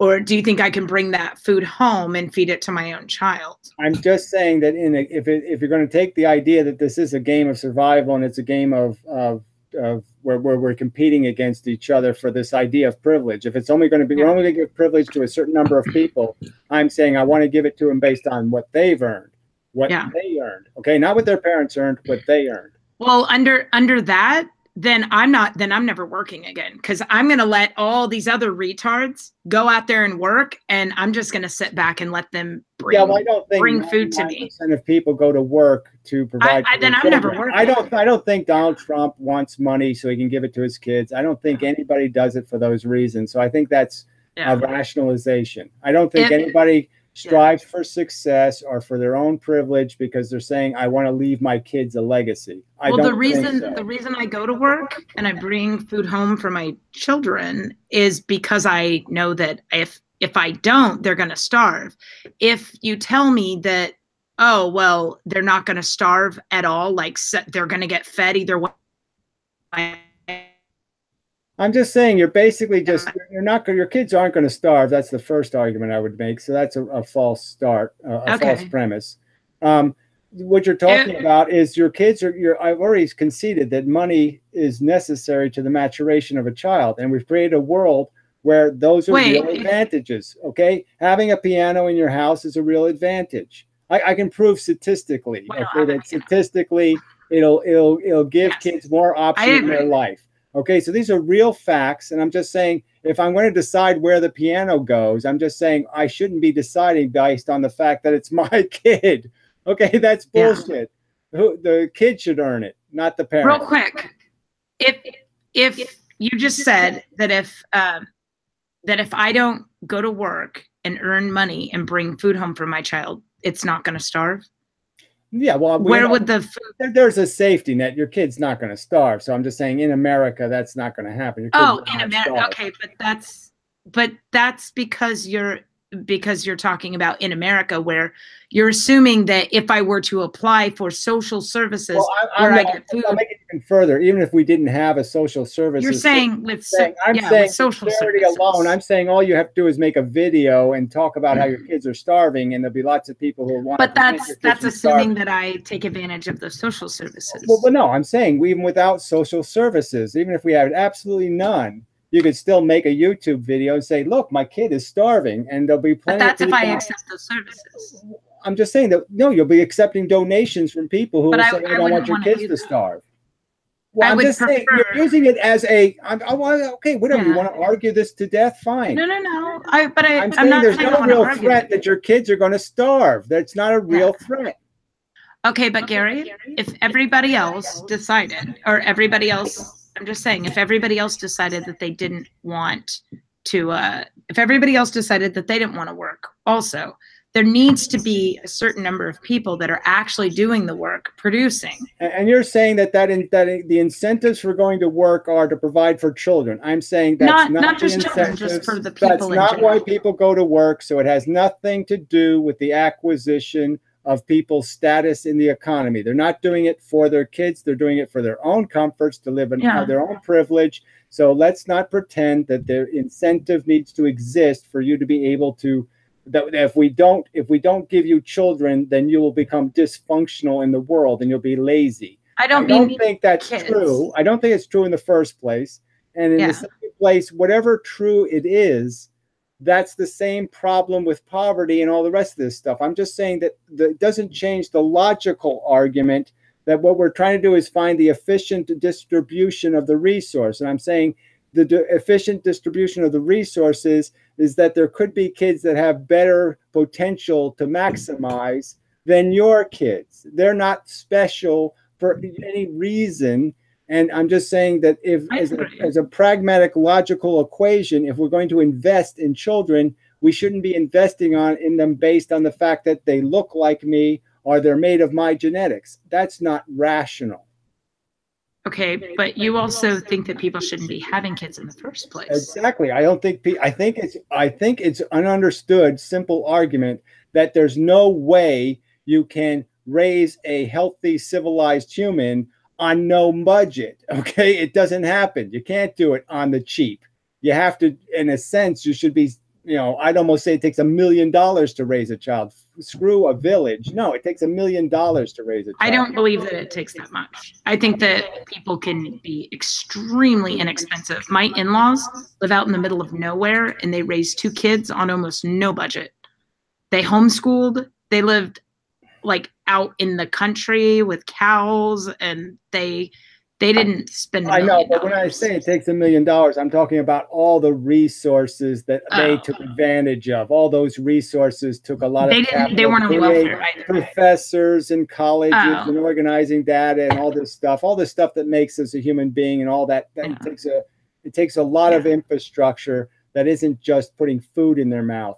There's intellectual infrastructure that exists that that's part of the price paid. Yeah, but they didn't, I mean, like I said, they homeschooled. They lived out in the middle of nowhere, and they didn't take advantage of any of that stuff. And my husband turned out just fine.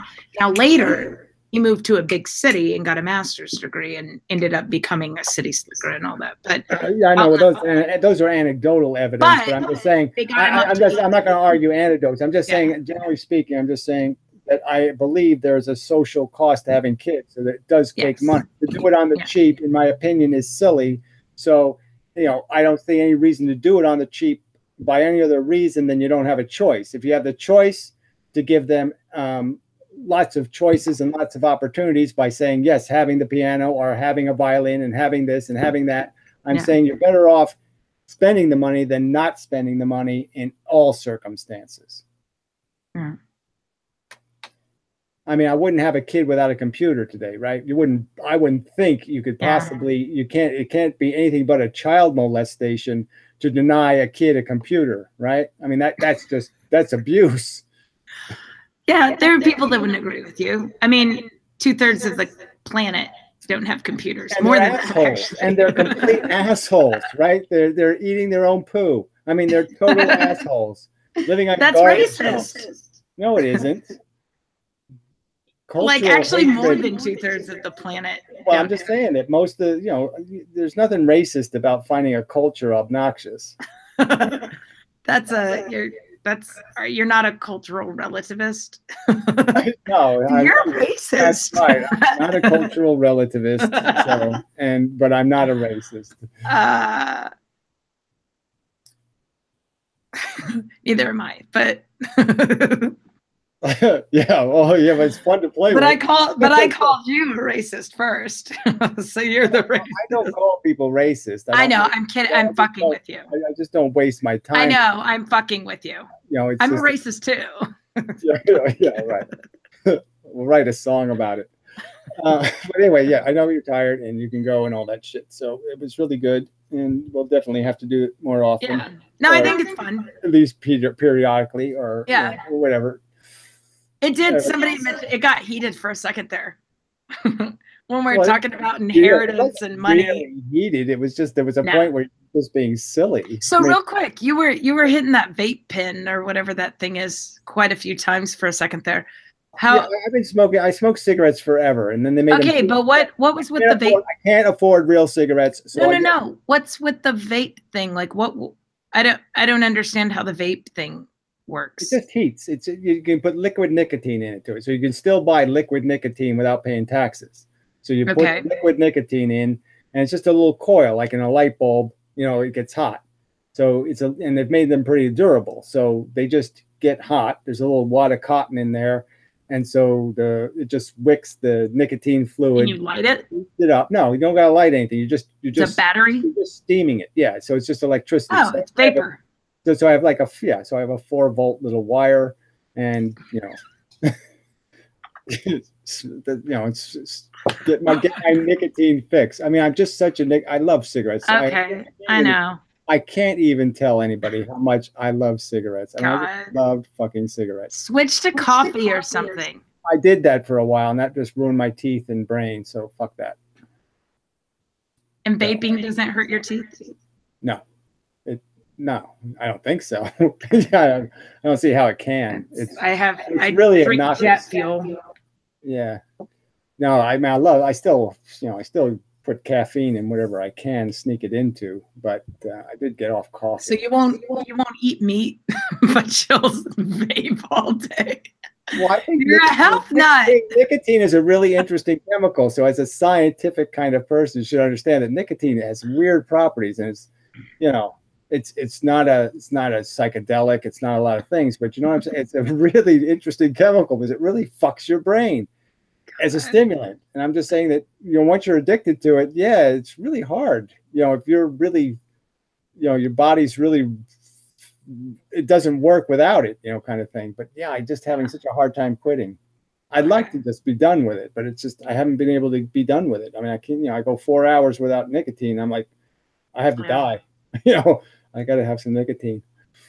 So, all right. Well, but this was fun. It's just my weakness, maybe. But we went 3.5 hours. That's good. Yeah, it didn't feel that bad. But anyway, yeah, sorry. I'm really bad. Once I get, I start things really easy and I end things really, I can't end anything ever. So that's why I never. You do a lot of live streams with other people? Well, I try to, but I have done some. But you should do.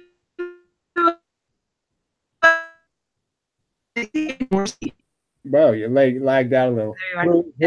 Who should I do what? You should see if you can join a Warski. Andy Warski. They do blood sports. If there's ever a relevant topic to bring you on, the one thing you got to remember on Warski is it's not a debate. It's a shit show. If you can just remember. You just have to remember you're not having a debate. It's not real. I know, but that's why I love one-on-one, right? Okay. Because you don't have all the distractions. As soon as you let more people in, you just end up on all kind of tangents. You end up all over the place, and you never stay on a subject, never finish anything, never get anything done. The issue I had on Andy Warski's show is I kept forgetting that it was literally a shit show, like at the beginning. And then once I remembered, oh yeah, I'm not in a debate. I'm in literally a shit show. It was a hell of a lot of fun. Like, and I got so much good. Like I cannot tell you, I got like more than 1,000. I started keeping track. I got so much love from that show. It was awesome. I just got tons and tons and tons of tweets, and like DMs from people that were, it was a lot of love. You're a lot more likable than I am, so I'm going to be showing up. I don't know. People probably like you. I got like 5 people who were like, "Oh, I hate you," and everybody else just thought I was amazing. So. Yeah, well, I'm just saying, I'm not going to, whatever. I'm not going to be. And somebody in here, producer Chris, just said, Annika Obrien's mod. It was really good. So producer Chris I actually recognize the name. Worski is actually a really good show. And producer Chris, you're a really good mod. Yes, well, whatever. That's what I'll say to that. But I'm just not into the, like I said, inmendham versus JF would be good. Yeah, it's got to be, like I said, the interactions have to be the one-on-one. You might not be a good one for JF. You guys, I don't know if you guys would have a lot to. It's like you're both calm, but I think you're both kind of, I don't know. JF seems to be more voice of reason type, and I don't know if you guys would mesh well. Yeah. Yeah, well, yeah, I don't think so either, but who cares? Yeah. Anyway, yes, I'll talk to somebody else in the future, and whatever. I'll seize on whatever opportunities provide themselves and such and whatnot. But yeah, it's hard for me to. I don't see anybody that I find very interesting, except for you. Yeah. So far. Cool. Somebody mentioned this would actually be a good debate. Inmendham versus JF's weird obsession with procreation. That's funny. Okay. Cool. I'm super tired. I've been lagging the last hour. So we will chat another time, maybe when we're both higher energy, maybe earlier in the evening. It's been a really long day for me, and we're both kind of tired. So, okay. Yeah, well, I'm not tired. I'm not tired. But you're not tired? Well, I am very tired. It's been a long day, and I'm very tired. So every day is a long day. Yeah, but this has been a good stream. I've enjoyed it, and I'm glad we got to catch up. Okay. So we'll catch up some more next time. Cool. Okay, and such and so forth and whatnot. So yeah, so we'll say good evening. Cool. Okay. All right. Bye. So good work. Okay. Bye-bye. I'm going to hit stop broadcast. That's all I'll do. Okay.